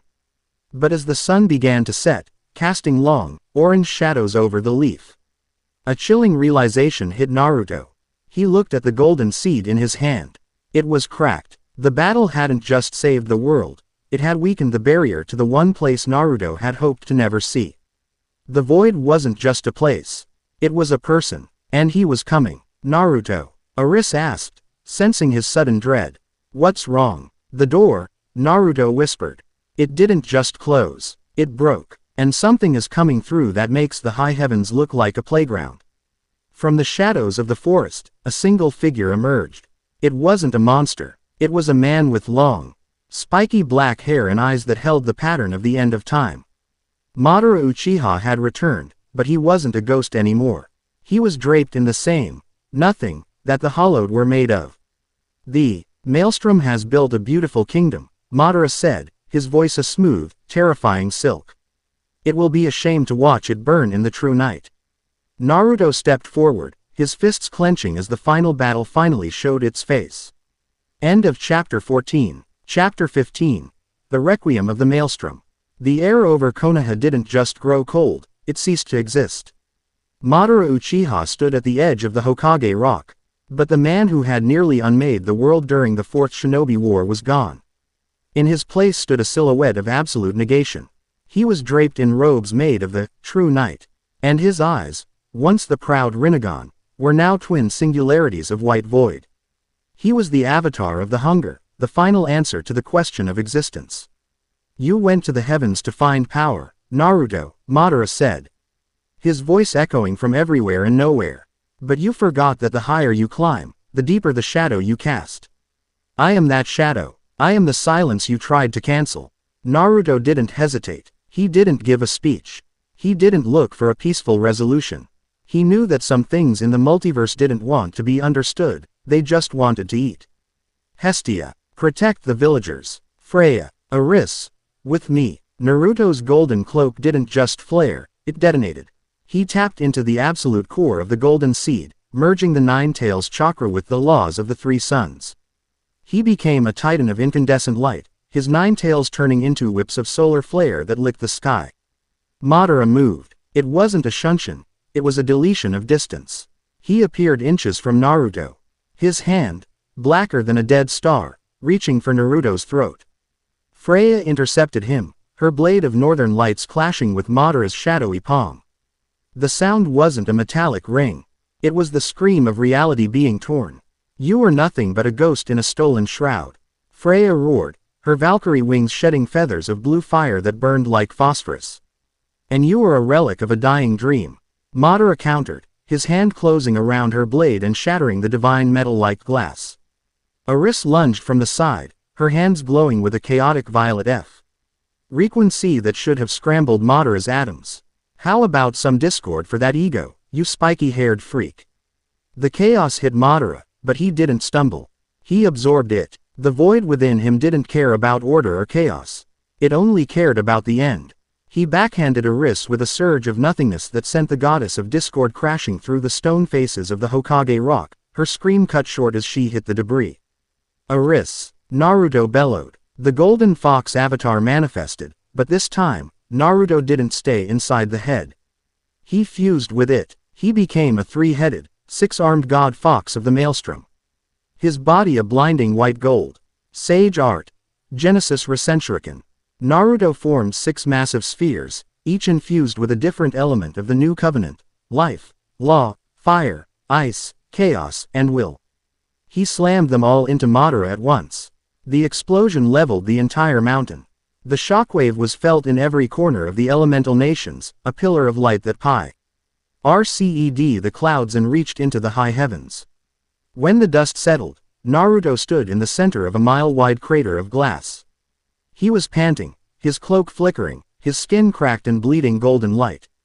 Madara was still standing. His robes were gone, revealing a chest etched with the same runes as the hollowed, but his gaze remained fixed.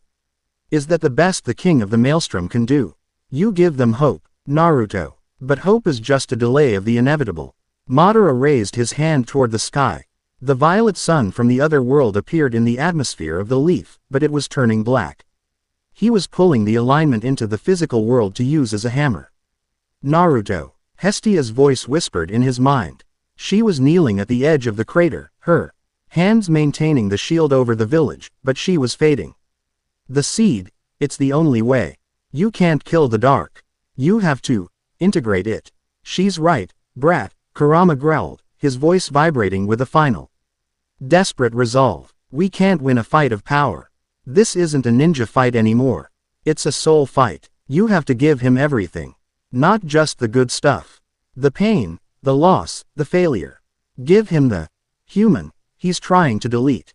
Naruto looked at his friends. Sakura and Kakashi watching from the sidelines, Freya struggling to stand, Aris buried in the rubble, and the people of his village huddling in fear. He understood. Madara, Naruto shouted, dropping his guard. He let the golden cloak fade. He let the truth seeker orbs dissolve. He stood there as a boy in a shredded jumpsuit. You want the silence. You want to know why I won't give it to you? Madara paused, the black sun hovering above his palm. Because you are a fool who clings to a world of rot. No, Naruto said, walking toward him. Each step heavy and deliberate. It's because the rot is what makes it real. The pain of losing Jiraiya, the anger at what you did, the loneliness of being the fox boy. That's not clutter. That's me. Naruto reached out and grabbed Madara's hand, the hand of the void. The darkness began to climb up Naruto's arm, erasing his skin, turning his flesh into gray ash. Naruto didn't pull away. He leaned in, pressing the golden seed in his chest directly against Madara's heart. You want to be the void, Madara? Then take it all. Take the Uzumaki spirit. Take the fox's rage. Take the love of every god and human I've met. Naruto opened his soul. The explosion this time was silent. It was a wave of pure, unfiltered experience. Every memory Naruto had. The taste of ramen. The feeling of Hinata's hand. The weight of the Hokage hat. The laughter of Aris. The cold wind of Asgard. It all flooded into the vacuum of Madara's being. Madara's eyes widened. For the first time in eons. The white singularities flickered. He saw the world not as a mess to be cleaned, but as a story to be told. He felt the warmth he had spent centuries trying to extinguish. This is too much. Madara gasped, his form beginning to crack, golden light leaking through the seams of his shadow skin. It's called being alive, you bastard. Naruto roared, with a final, soul-shattering pulse. The golden seed shattered. The energy didn't blow up, it imploded, pulling Madara and the void back into the rift. Naruto felt himself being pulled in two. He saw the faces of his harem, Aris reaching out, Freya screaming his name, Hestia's tears. He saw Sakura and Kakashi. Naruto. Sakura cried out, her hand outstretched. Naruto gave them one last grin, the same toothy, stubborn grin that had defined a generation. Take care of the place, guys, he whispered. I've got a long way to go. The rift closed. The black sun vanished. The sky over Konoha returned to a beautiful, clear blue. The hollowed crumbled into harmless dust, and the village was bathed in a peaceful, afternoon warmth. Years later, the world had changed. The 5 nations were no longer just shinobi villages. They were the heart of a united pantheon. Floating islands of marble sat above the hidden leaf, where Valkyries trained with Jonin. A central hearth burned in the village square, tended by a woman with amber eyes who never seemed to age. Aris sat atop the Hokage rock, swinging her legs over the edge. She was dressed in modern Konoha gear, black tactical pants and a red vest, but her eyes still held the spark of ancient discord. He's late, Freya said, landing beside her, her wings tucked neatly behind her back. She wore a flak jacket over her silver mail. The council meeting started 10 minutes ago. He's a busy guy, Queenie, Aris smirked. Traveling between dimensions to keep the peace is a full-time gig. Plus, you know him. He probably found a ramen shop in a pocket dimension and got distracted. Suddenly, a yellow flash illuminated the rooftop. Naruto Uzumaki stood there. He looked older now, a bit of stubble on his chin, wearing a white cloak with the kanji for Maelstrom King on the back. He carried a staff of black stone and had a familiar, orange-furred fox pup perched on his shoulder. Sorry, Naruto laughed, rubbing the back of his head. I had to stop by the underworld. Hades was having a midlife crisis and tried to hijack the sun again. Took me longer than I thought. He looked out over the village, a place where humans and gods lived, fought, and loved together. He saw the legacy of the man who refused to be small. You ready? Freya asked, offering him a hand. Always, Naruto said. He took their hands, one of discord, one of war, and looked at the horizon where the 3 suns of his second home were just beginning to peek through the veil of reality. The story of the hero was over. The legend of the Maelstrom was just beginning. Believe it, he whispered to the wind. End of chapter 15.